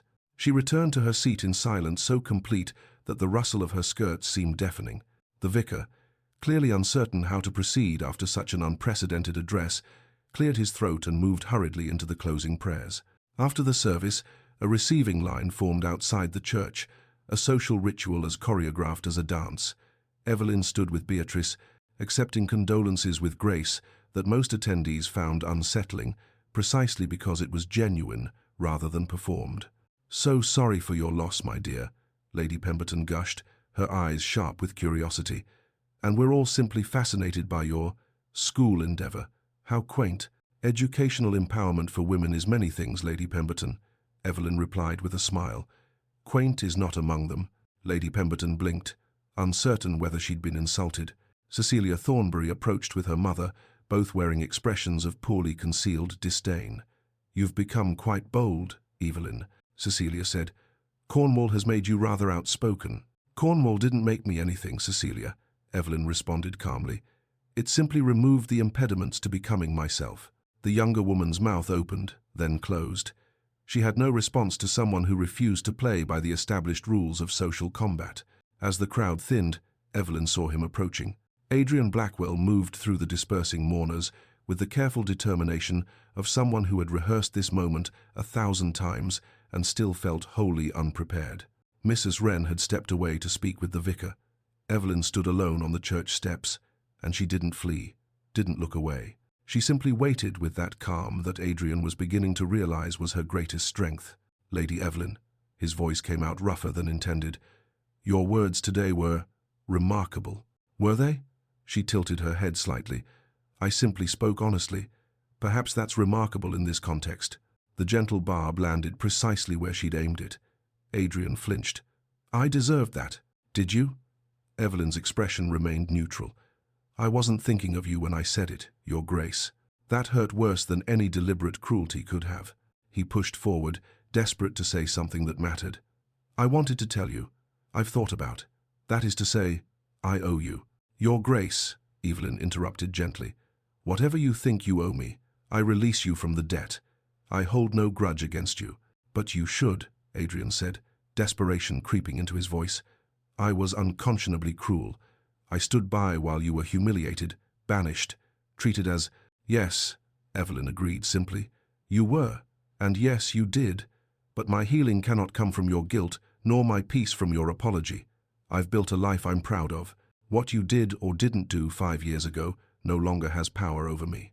Adrian felt something break inside his chest. "It has power over me," he whispered. "Every day, every hour, I see your face that night, and I cannot escape what I've done." For the first time in the conversation, Evelyn truly looked at him, really looked, her grey-blue eyes searching his face with an assessment that felt like being laid bare. What she saw made her voice soften slightly. "Then perhaps you should examine why you did it, Your Grace, not for my benefit, but for your own." Before he could respond, a familiar poisonous voice interrupted. "Your Grace, how kind of you to attend." Lady Beatrice appeared with perfectly timed malice. "Evelyn, We mustn't monopolize the Duke's time with our provincial concerns. Adrian surprised himself by responding immediately. Lady Evelyn's concerns are anything but provincial, Lady Beatrice. Her educational work in Cornwall has garnered significant respect. Beatrice's expression flickered with shock. The Duke of Blackwell defending her dismissed stepdaughter was entirely outside the expected script. "If you'll both excuse me," Evelyn said calmly, "I have appointments to keep." She nodded politely and descended the church steps toward a waiting carriage, leaving Adrian standing beside a stunned Beatrice. "Well," Lord Henry said, appearing at Adrian's elbow, "you look like a man who's lost something valuable." Blackwell. Adrian watched Evelyn's carriage pull away. "I lost it 5 years ago, Henry. I'm only now realizing what it was worth." His friend's expression turned uncharacteristically serious. "Then you'd better determine whether you want to spend your life regretting it or attempting to earn what you don't deserve." Inside the carriage alone, having sent Mrs. Wren ahead, Evelyn allowed herself to feel the encounter's full impact. Not pain, not anymore, but a deep sadness for the man Adrian had become, or perhaps always had been. There was something genuinely broken in him, something that ate at him from the inside. She wondered if his ghosts gave him any peace at all. But whatever Adrian Blackwell's torments, they were his to carry. She had come to London to prove she'd survived, to honor her father in the only way she could, with honesty. She'd done that. Tomorrow, she would visit the British Museum, perhaps a gallery. Then she would return to Cornwall within the week. There was no room in her life for a duke's belated regrets. That evening, in her room at Harrow House, Evelyn wrote to Sarah, "Dear Sarah, London is exactly as I left it, beautiful and hollow. The memorial service is complete. I spoke honestly about my father, and I believe he would have understood, if not approved. I find myself profoundly grateful for my real life, far from here, for students who value learning over fashion, for purpose over position, for substance over show. I will return home soon. With affection, Miss Evelyn." Across London, in his study at Blackwell House, Adrian pulled out the locked drawer. Inside lay 5 years of secret penance, newspaper clippings about Street Morwen School, investigation reports tracking Evelyn's welfare, copies of bank drafts sent anonymously to fund her work, evidence of care too cowardly to show its face. It meant nothing. She didn't know, and even if she knew, she wouldn't care. She'd made that abundantly clear. He couldn't let her leave London without understanding, without seeing that he was capable of change, not through words, which had always failed him, but through actions. He pulled out fresh paper and began writing. Not to Evelyn, but to his solicitor. "I wish to make a public donation to Street Morwen School for Women in Cornwall in the amount of £1,000. The donation is to be attributed to me personally, with my full support and endorsement of Lady Evelyn Harrow's educational work made known." If she would not accept his words, perhaps she would be forced to acknowledge his actions. It was a beginning, however inadequate, and Adrian Blackwell was running out of time. Chapter 6. Revelations and Rivals. The morning after the memorial, Evelyn sat at the small desk in her guest room at Harrow House, planning the remainder of her London visit. 3 more days, the British Museum, Hatchard's bookshop again, perhaps the National Gallery, and then she would return to Cornwall and the life that actually mattered. The Morning Post arrived with her breakfast tray. Among the formal condolence cards was a letter bearing the Penrith postmark. She recognized Mrs. Alcott's handwriting immediately. "Dearest Evelyn, the most extraordinary news. Yesterday, a solicitor arrived from London with legal documents and a bank draft. A benefactor has made an enormous donation to Street Morwen School, £1,000, and not anonymously this time. The donation comes from His Grace, the Duke of Blackwell, with his full public endorsement of your educational work. The entire village is astounded. I confess I am as well. Do you know this gentleman? Has he some connection to your work? Write soon. We are all eager to understand. Your friend, Mrs. Alcott." Evelyn read the letter 3 times, each reading bringing fresh waves of conflicting emotion. Adrian, the Duke of Blackwell. He'd made a public donation? Her mind raced backward through the years. The anonymous quarterly donations that had funded the school's expansion, they'd started arriving 6 months after her exile. For 3 years, substantial sums with no attribution, only a London postmark. Had it been him all along? And if so, why secretly for years, and why publicly now? Gratitude warred with suspicion in her chest. The money had been essential to the school's success, had helped dozens of women transform their lives. Did his motivation even matter if the result was good? But she couldn't shake the feeling that this public gesture, coming just days after their reunion, was calculated, an attempt to buy something, forgiveness, perhaps, or her attention. She wouldn't allow herself to be bought. Within an hour, Evelyn had composed a brief note and dispatched a footman to Blackwell House. "Your Grace, I require an audience at your earliest convenience to discuss certain financial matters pertaining to my school. Lady Evelyn Harrow." The response arrived before noon, written in strong, slightly unsteady script. "Lady Evelyn, I am at your disposal. Would 3 o'clock this afternoon be acceptable?"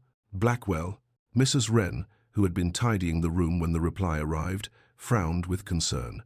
"Are you certain this is wise, miss? Men like that don't change their natures." "I'm not going to determine if he's changed," Evelyn replied, already preparing for the visit. "I'm going to discover the truth about these donations. Truth and men like the Duke rarely occupy the same room, in my experience. Then I shall provide the truth myself, and see how he responds to it." Blackwell House in Mayfair was everything Harrow House was not: imposing, palatial, speaking of wealth accumulated over centuries rather than mere generations. A butler so dignified he might have been carved from marble showed Evelyn through corridors lined with ancestral portraits to a private study on the second floor. Adrian stood when she entered, dismissing the butler with a gesture. For a duke accustomed to complete composure, he looked visibly unsettled, his cravat slightly askew, his hair suggesting he'd run his hands through it repeatedly. The study itself was aggressively masculine: dark wood paneling, leather chairs, floor-to-ceiling bookshelves, hunting trophies mounted on walls. Family portraits gazed down with expressions of aristocratic certainty. This was a room designed to intimidate. Evelyn refused to be intimidated. "How long have you been funding my school, Your Grace?" She dispensed with pleasantries entirely. Adrian's throat worked as he swallowed. 5 years. Since 6 months after you left London. The donations were anonymous until now, because I had no right to claim credit for them. 5 years. Evelyn's voice remained steady, though her pulse raced. "You've been sending money for 5 years, and yet when we met in the bookshop you said nothing. Would you have accepted them if you'd known the source?" Adrian countered quietly. "That's not for you to decide on my behalf." "You're right. You're absolutely right." He moved to his desk, his movements careful. "There's something I need to show you. I ask only that you look at everything before making any judgments." He unlocked a drawer, his hands shaking slightly, and spread its contents across the desk's surface. Newspaper clippings, dozens of them, carefully preserved, chronicling Street Morwen's school from its earliest mentions to the recent article in the Exeter Chronicle. Quarterly reports written in an investigator's formal prose, tracking Evelyn's welfare with disturbing detail. Copies of bank drafts, all in substantial amounts, and letters, stacks of letters in Adrian's own hand, sealed but never sent. Evelyn stared at the evidence with growing astonishment. "You've been monitoring me? For 5 years?" "Not monitoring," Adrian said hoarsely. "Ensuring you were well, safe, that you had the resources to accomplish what you were building. I had no right to approach you, but I couldn't." His voice cracked. "I couldn't do nothing." Evelyn picked up one of the sealed letters, looking to Adrian for permission. He nodded, his expression naked with vulnerability. She broke the seal and read, "My dear Lady Evelyn, I hope this finds you well, though I have no right to hope anything concerning you. I have just read of your educational efforts in Cornwall, with admiration I have no right to express." She picked up another, dated 2 years later. "Evelyn, I dream sometimes that I behaved differently that night, that I possessed the courage to see what was before me, that I was a better man. I wake from these dreams with the knowledge that I was not, am not, may never be." And another, from just 6 months ago. "You have become everything I failed to recognize, and I remain exactly what I was, a titled fool mistaking pride for worth. If I could undo that night, I would trade everything I possess for the chance. But time moves only forward, and I am left with nothing but regret and the hope that you have found happiness despite me." Evelyn set the letters down with trembling hands. "Why didn't you send them?" "Because they were about my guilt, my regret, my pain," Adrian said quietly. "You'd already suffered enough because of me. Why burden you with my conscience?" For a long moment, silence filled the study. Outside, London continued its business, but in this room, 5 years of secrets lay exposed between them. I don't know what to do with this information, Adrian. The use of his given name slipped out unconsciously. Adrian noticed. His expression flickered with something that might have been hope. I'm not telling you this to manipulate forgiveness. You were right yesterday. Your healing cannot come from my guilt, but you deserve the truth. You've always deserved more truth than I gave you. Evelyn moved to the window, needing distance to think. Why were you so cruel? I've asked myself 1,000 times what I did to deserve such dismissal. Behind her, Adrian's voice emerged rough with pain. You did nothing. The fault was entirely mine. But if you want to understand, he paused, my mother was deemed too plain by my father. Not ugly, just unremarkable. He married her for her dowry and spent their entire marriage making her aware of his disappointment. Evelyn turned to face him. He kept beautiful mistresses, Adrian continued, staring at his hands. Paraded them through our home while my mother withered in the country, deemed unfit for society. She died when I was 15, lonely and forgotten. I watched my father destroy a good woman because society mocked her appearance. So you convinced yourself that marrying for beauty would prevent that fate, Evelyn said slowly, understanding dawning. Instead, I became him. Adrian's voice broke. I destroyed someone kind because I was terrified of appearing weak. I projected my father's cruelty onto you because you reminded me of my mother, good, gentle, overlooked. And I couldn't bear to be the man who valued those things when the world deemed them worthless. Evelyn felt something in her chest crack, not break, but shift. Your pain doesn't excuse what you did, Adrian. I know. When you dismissed me that night, you confirmed every fear I'd ever had about my worth. It took years to rebuild what you destroyed in moments. I know, he whispered, and yet...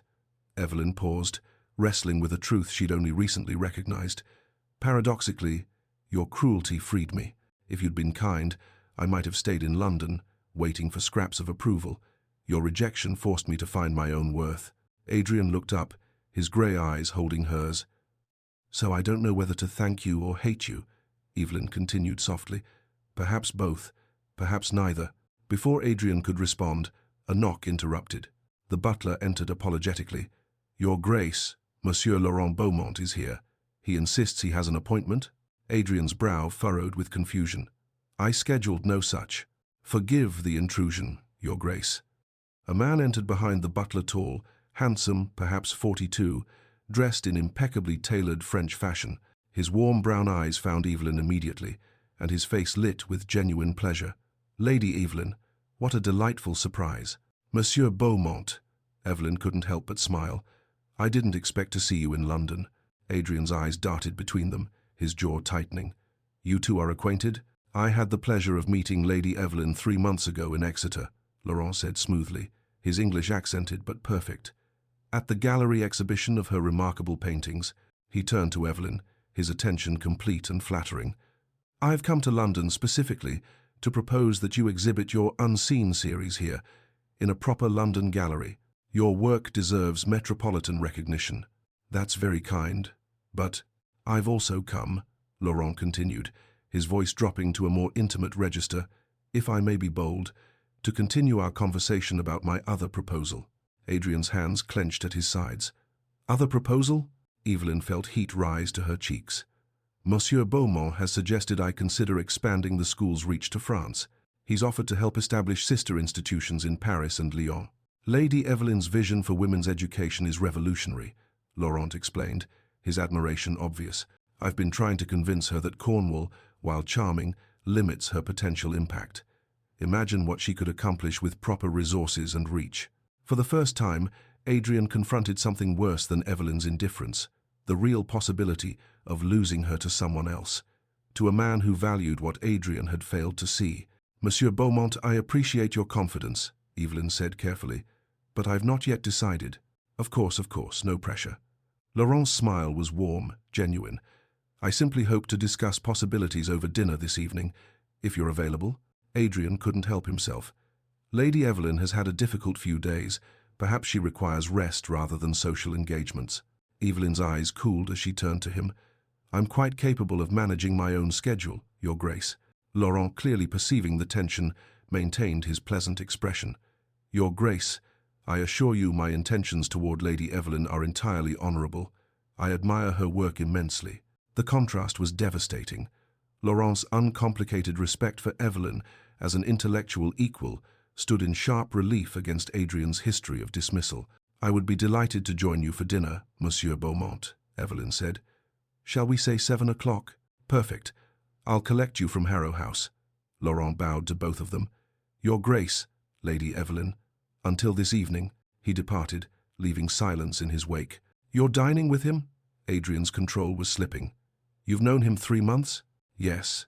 Evelyn's voice was crisp. "And in those 3 months, he's shown more genuine interest in my work and ideas than London society has shown in my entire life. He doesn't know you. Not truly. Neither do you, Adrian." The words landed like blows. "You knew me for perhaps 20 minutes 5 years ago, judged me in 10 seconds, and have spent the intervening time watching from a distance.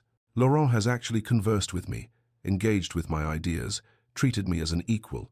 "I know I have no right to ask," Adrian said desperately, "but please give me a chance to truly know you now, not the girl I dismissed, but the woman you've become." Evelyn studied him for a long moment. "I came to your home today seeking truth about the donations. I've received more truth than I expected, but truth about the past doesn't guarantee anything about the future. Then let me prove myself. If you want to know me, Adrian, demonstrate it through actions, not words. Show me the man you claim you've become. Prove that you've changed, not because I've returned, but because you genuinely transformed during my absence." "How?" The question was raw, vulnerable. "How do I prove that?" "That's for you to determine," Evelyn said quietly. "I will not provide a roadmap for your redemption." She gathered her things and moved toward the door. "Evelyn," she paused, looking back. "The donations," Adrian said, "they were never about buying forgiveness. They were about ensuring you had what you deserved, what I should have helped you claim from the beginning." "Perhaps," Evelyn said, "or perhaps they were about easing your conscience. Either way, the school benefited. Thank you for that at least." Then she was gone. In his lodgings near Hyde Park, Laurent Beaumont examined papers bearing an elaborate crest, not the simple seal of an art dealer, but the noble crest of the Beaumont family, one of France's oldest houses.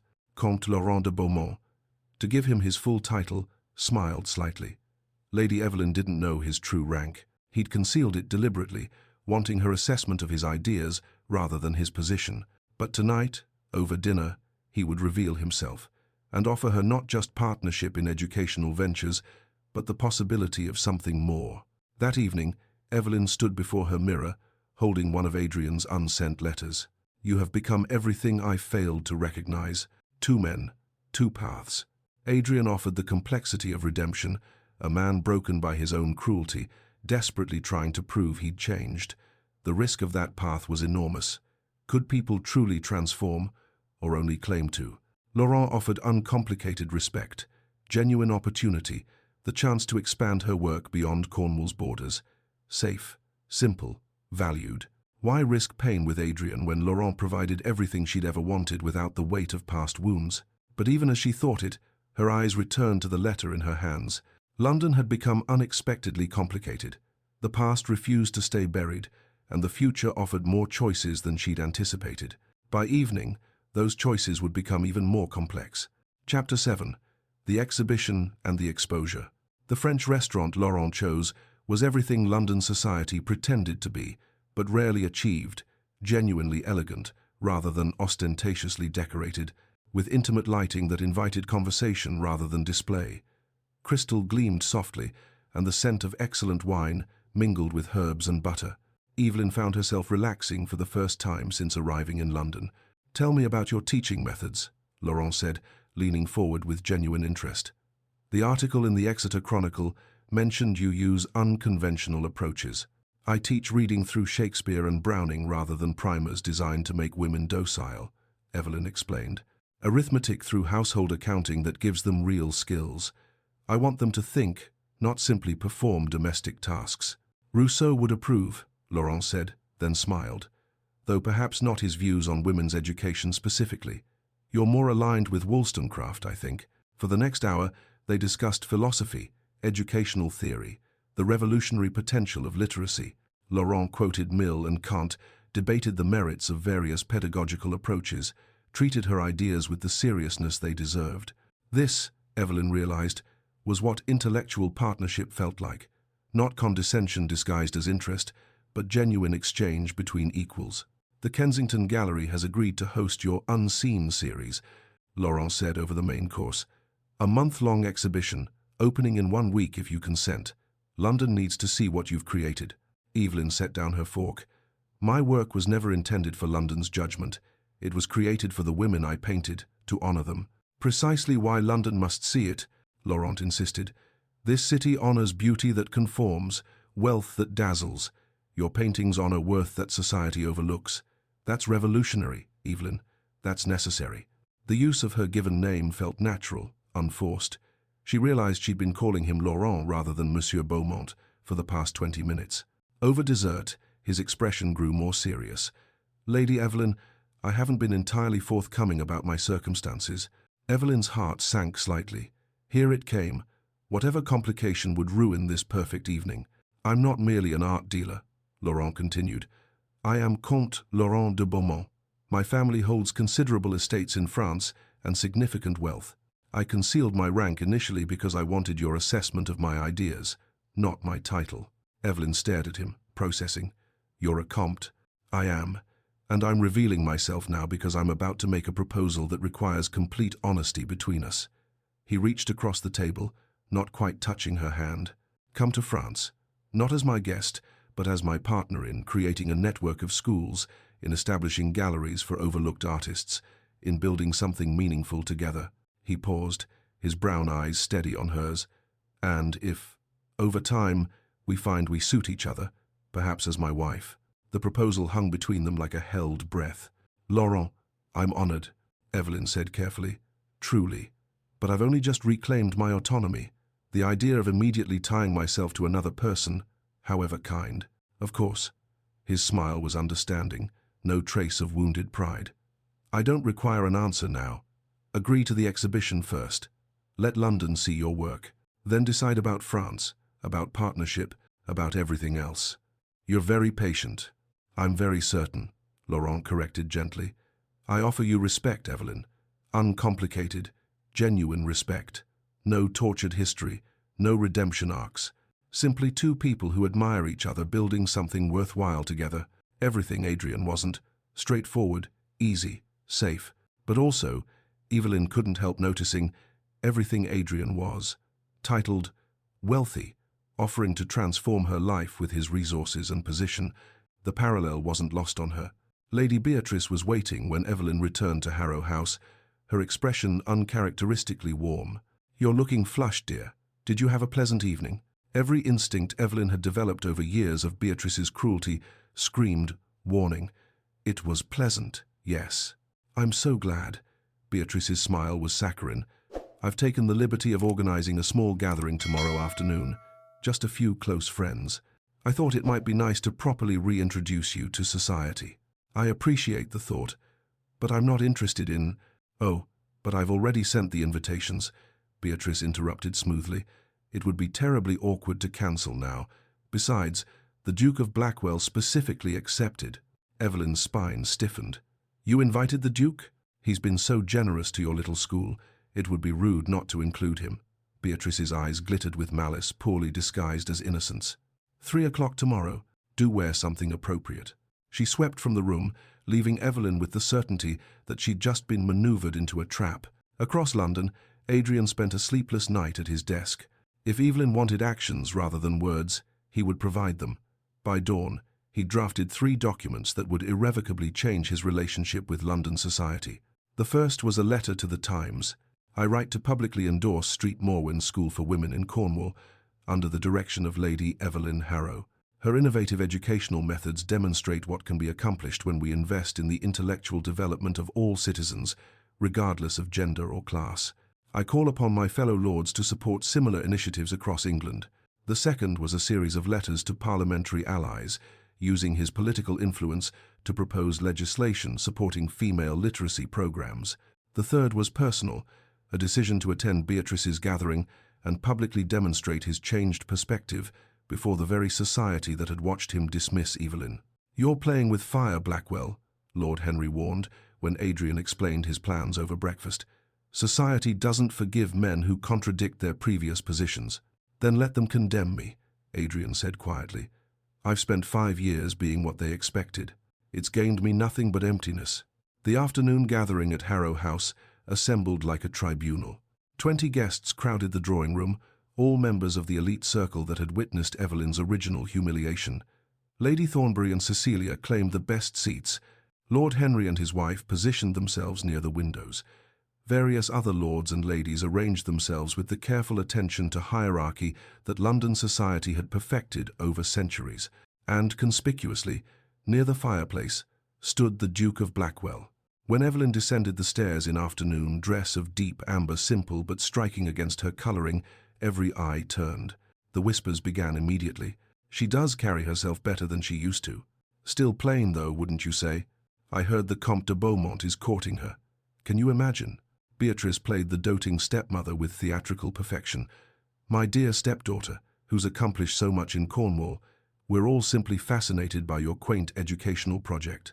How charitable of you, Evelyn, Lady Thornbury contributed, to spend your time with fishermen's daughters. Such noble self-sacrifice. Evelyn recognized the setup, but couldn't see where it was leading. Yet, and we've all been fascinated, Beatrice continued with calculated innocence, by the Duke of Blackwell's sudden interest in women's education. Such a surprising passion for a man who once said, "Now, what was it exactly?" Before she could finish, Evelyn spoke clearly. The Duke said that he danced with ladies who enhanced his reputation, not diminished it.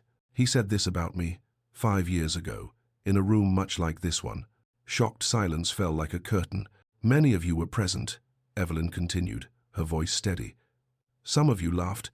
All of you remembered it enough to gossip about it for months afterward. So let's not pretend we're discussing ancient, forgotten history. Adrian stood, drawing every eye. Lady Evelyn is correct. I said those words, and I was wrong, catastrophically, shamefully wrong.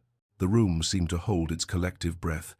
I stood in a ballroom 5 years ago, Adrian continued, his voice carrying the weight of genuine remorse, and dismissed a kind, intelligent woman because I was too shallow to see past society's arbitrary standards of beauty. Too proud to risk my reputation by acknowledging worth that didn't announce itself with fashionable gowns and aristocratic connections. Lady Thornbury made a small sound of disapproval, but Adrian pressed on. I watched her be humiliated and banished, and I did nothing. I told myself it was appropriate, that she was unsuited for our society. The truth is that I was unsuited for anyone's society, too cowardly to defend the vulnerable, too concerned with my own standing to risk it for decency. He turned to face Evelyn directly. Lady Evelyn has built schools, educated hundreds of women, created art that honors human dignity. I've maintained estates and attended parties. She spent 5 years becoming someone worthy of admiration. I've spent 5 years regretting that I failed to be someone worthy of her regard. His gaze swept across the assembled society. So judge me, if you will. Gossip about the Duke, who publicly admitted fault. But know this, if you mock Lady Evelyn now, you mock someone who has accomplished more genuine good than everyone in this room combined. The silence stretched. Then Lord Henry began to clap, slowly at first, then with genuine enthusiasm. Blackwell speaks truth. I was there that night. We were all cruel. Lady Evelyn deserved better than our contempt. How dramatic, Lady Thornbury sniffed. Surely we're all overthinking a minor social incident from years ago. It wasn't minor to Lady Evelyn, Mother, Cecilia said quietly, surprising everyone in the room, perhaps herself most of all. We were horrid to her. I was horrid to her. Beatrice, seeing her carefully orchestrated humiliation transforming into Adrian's redemption, unleashed her venom. How touching, Your Grace. Though one wonders if your sudden conscience is motivated by genuine remorse or by the fact that my stepdaughter has attracted the attention of a French comte. Perhaps you're less interested in making amends and more interested in preventing competition. To Evelyn's own surprise, she found herself defending Adrian. His Grace's motives are his own, Lady Beatrice, but his actions funding educational initiatives, advocating publicly for women's opportunities, speak more clearly than speculation. From the corner of the room, a tremulous voice interrupted. Lady Beatrice, perhaps we should discuss why you were so eager to banish Lady Evelyn 5 years ago. All eyes turned to Miss Henrietta Walsh, Lady Thornbury's pale companion, who looked terrified but determined. I'm sure I don't know what you mean, Beatrice said sharply. I was employed in the Harrow household 5 years ago, Henrietta continued, her voice growing stronger. I overheard conversations between you and Lord Ashford, the affair you were conducting. You feared Lady Evelyn might innocently reveal something, so you orchestrated her exile. That's a lie. Beatrice's composure cracked. I heard the rumors too, another guest, Mrs. Peters admitted reluctantly. We all suppressed them out of courtesy, but Lord Ashford was quite indiscreet before his death. The room turned on Beatrice like a pack scenting blood. A widow having an affair was scandalous. Orchestrating a stepdaughter's banishment to conceal it was unforgivable. One by one, guests made excuses and departed, distancing themselves from Beatrice's toxic reputation with the ruthless efficiency London society had perfected. Within 20 minutes, only Adrian and Evelyn remained. Beatrice had fled to her chambers, her social standing in ruins. I didn't want this, Evelyn said quietly, sinking into a chair. I didn't come to London seeking revenge. Perhaps justice finds its own way, Adrian offered. Evelyn looked at him with tired eyes. Was Beatrice right? Are you motivated by competition with Laurent? Adrian moved to sit across from her, maintaining respectful distance. Jealousy? Yes. I won't pretend I'm not jealous of a man who had the sense to value you from the beginning. But that's not why I spoke today. I spoke because I've been a coward for 5 years, and I'm trying, perhaps failing, but trying to be better. A knock interrupted. A messenger handed Evelyn a note. She read it, her expression unreadable. The Kensington Gallery exhibition opens in 3 days. Laurent has arranged everything. Will you do it? Adrian asked. I don't know. It means exposing my most vulnerable work to the society that rejected me. Let me attend, Adrian said suddenly. Not as a suitor, not to compete with Beaumont, but as someone who wants to support your work. You're under no obligation to acknowledge me, speak to me, or even notice my presence. But let me be there. Evelyn studied him for a long moment. The exhibition isn't about you, Adrian. It's about the women I painted, the work I've built. If you attend, remember that. I will.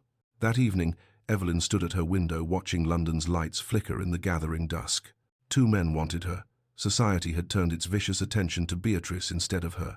And in 3 days, her art, her soul, really, would be displayed for judgment. The exhibition would expose more than paintings. It would reveal truths about beauty, worth, and the woman who'd been called plain. London wasn't prepared, but then again, London never was. Chapter 8. The Woman They Couldn't Forget. 3 days later, the Kensington Gallery had been transformed into something extraordinary. The walls were draped in deep blue fabric that made Evelyn's paintings luminous against the backdrop, each portrait lit to perfection. 20 works comprised the Unseen series fishwives with weathered faces and kind eyes, teachers with ink-stained fingers and patient smiles, widows who had built businesses from grief, students whose hunger for knowledge radiated from the canvas. Each woman painted with profound dignity, capturing strength that society habitually overlooked. But in the gallery's place of honor, commanding attention the moment one entered, hung The Girl They Called Plain. Evelyn's self-portrait from 5 years ago arrested the eye with its raw vulnerability. The girl in faded lilac muslin stood half-hidden by potted palms at a ball, her grey-blue eyes holding quiet sadness, but also unmistakable dignity. Evelyn had painted her younger self with such tenderness, such compassion, that she became heartbreakingly beautiful, not despite her pain, but encompassing it. "It's perfect," Laurent said, standing beside Evelyn as guests began to arrive. "Everything is perfect." Evelyn wore deep blue silk that matched the walls, simple and elegant, her hair arranged loosely, but her hands trembled slightly as London's elite filtered through the gallery doors. "What if they hate it?" she whispered. "Then they're fools," Laurent replied firmly. "And their opinion will not matter." But it would matter, Evelyn knew, not because she needed their validation, but because their reaction would reveal whether anything had truly changed in 5 years, in them, in her, in the world they both inhabited. The turnout was surprising. The scandal surrounding Beatrice had paradoxically increased interest in Evelyn. Everyone wanted to see the woman at the center of society's latest drama. Lord Henry arrived with his wife, both greeting Evelyn with genuine warmth. Cecilia Thornbury appeared without her mother, her expression uncertain but curious. Various lords and ladies circulated with champagne and assessment. Art critics from major newspapers moved through the exhibition with notebooks, their faces thoughtful. Educational reformers clustered near the portraits of Evelyn's students, discussing possibilities in urgent whispers, and notably, near the back of the gallery, the Duke of Blackwell stood alone. Adrian had dressed impeccably but without ostentation, his dark coat and grey waistcoat speaking of restraint rather than display. He positioned himself where he could observe without imposing, keeping his promise not to intrude on Evelyn's night. But his eyes found her immediately, and didn't leave. Laurent moved to the centre of the gallery and raised his hand for attention. Conversations quieted as London society turned toward the elegant Frenchman. "Art reveals what society obscures," he began, his accented English lending weight to his words. "Lady Evelyn Harrow has created portraits that force us to see worth we habitually overlook." He gestured toward the paintings surrounding them. "These works are not merely technically accomplished, though they are morally necessary. They insist that beauty and value exist beyond ballrooms and fashion, beyond wealth and pedigree." His gaze found Evelyn, and his smile was warm. "I present to you not just an artist, but a visionary Lady Evelyn Grace Harrow." Applause rippled through the gallery as Evelyn moved forward, her heart pounding. "I'm not accustomed to public speaking," she began, her voice steadier than she felt, "and I'm certainly not accustomed to having London's attention directed toward me with anything other than dismissal." A few uncomfortable shifts in the crowd. "Good, let them feel uncomfortable. These portraits are of women I've had the privilege to know in Cornwall," she continued. "Women who taught me that worth isn't assigned by others, it's inherent. It exists whether or not anyone acknowledges it." She paused, gathering courage for what came next. "5 years ago, I was told I was plain, forgettable, unsuited for notice. Those words nearly destroyed me." Her eyes swept across the assembly, touching briefly on faces that had mocked her. "But they also freed me to discover what I valued in myself, independent of society's judgment." Adrian's hands clenched at his sides, though Evelyn couldn't see him from where she stood. "I hope these paintings make you uncomfortable," Evelyn said quietly. "I hope they force you to question who you see and who you overlook. I hope they remind you that dismissing someone says more about your limited vision than their limited worth." The silence that followed was profound. Then someone began to clap, not Lord Henry this time, but Cecilia Thornbury. Others joined gradually, the applause building until it filled the gallery. As guests dispersed to examine the paintings more closely, critics made notes with furrowed brows. One muttered to his colleague, "Revolutionary in subject and execution. This will cause quite a stir." Cecilia approached Evelyn during a quiet moment, her expression vulnerable in a way Evelyn had never seen. "I was cruel to you," she said without preamble. "Not just 5 years ago, but every time we encountered each other. I'm sorry. Your work it's extraordinary." Evelyn studied the young woman who had once laughed at her dismissal. "Thank you, Cecilia. That means more than you might realize." "I think I was jealous," Cecilia admitted.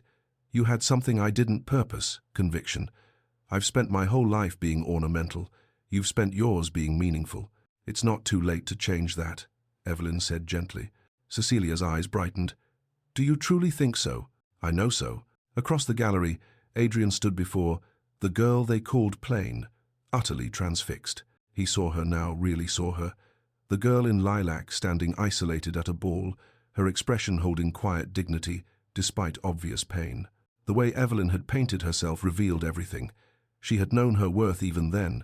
She had seen herself clearly worthy, beautiful in her vulnerability, deserving of notice and care. He was the one who had been blind. "That's her, isn't it?" someone whispered nearby. "From that night at the Ashford ball, the Duke's been staring at it for 20 minutes, another voice murmured. "Quite telling, wouldn't you say?" Adrian didn't care. Let them whisper. Let them judge. This painting was evidence of how completely he had failed someone who deserved infinitely better. "You painted yourself with such tenderness," a quiet voice said beside him. Adrian startled. Evelyn had approached silently, now standing at his shoulder, both of them gazing at her younger self. "Even after everything," he continued, his voice rough, "you saw worth in her." "I had to," Evelyn replied softly. "No one else did." "I did." The words escaped before Adrian could stop them. "I see it now. I saw it then, if I'm honest, but I was too afraid to acknowledge it." Evelyn turned to look at him fully. "Why afraid?" Adrian's throat worked. "Because if I admitted I saw worth in someone society dismissed, I'd have to question every other assumption I built my life upon. It was easier to be cruel than to be honest. Before Evelyn could respond, Laurent appeared with champagne and protective concern. "You're being monopolized, my dear," he said, his hand coming to rest at the small of Evelyn's back, proprietary but respectful. Several patrons wished to discuss commissioning work. The contrast between the two men was stark. Laurent, open and solicitous. Adrian, tortured and uncertain. "Of course," Evelyn said. "Adrian, if you'll excuse me." She allowed Laurent to guide her away, leaving Adrian alone with the portrait of the girl he'd destroyed. Midway through the evening, Laurent drew Evelyn into a quieter corner of the gallery. "The exhibition is a triumph," he said, his brown eyes warm. "London sees your talent, Evelyn, but this city will always be complicated for you. Too much history, too much pain." He took her hand gently. "Come to France with me. We'll establish schools together, create galleries for overlooked artists. You can paint, teach, build something entirely yours, without the weight of painful memories." His voice dropped lower, more intimate.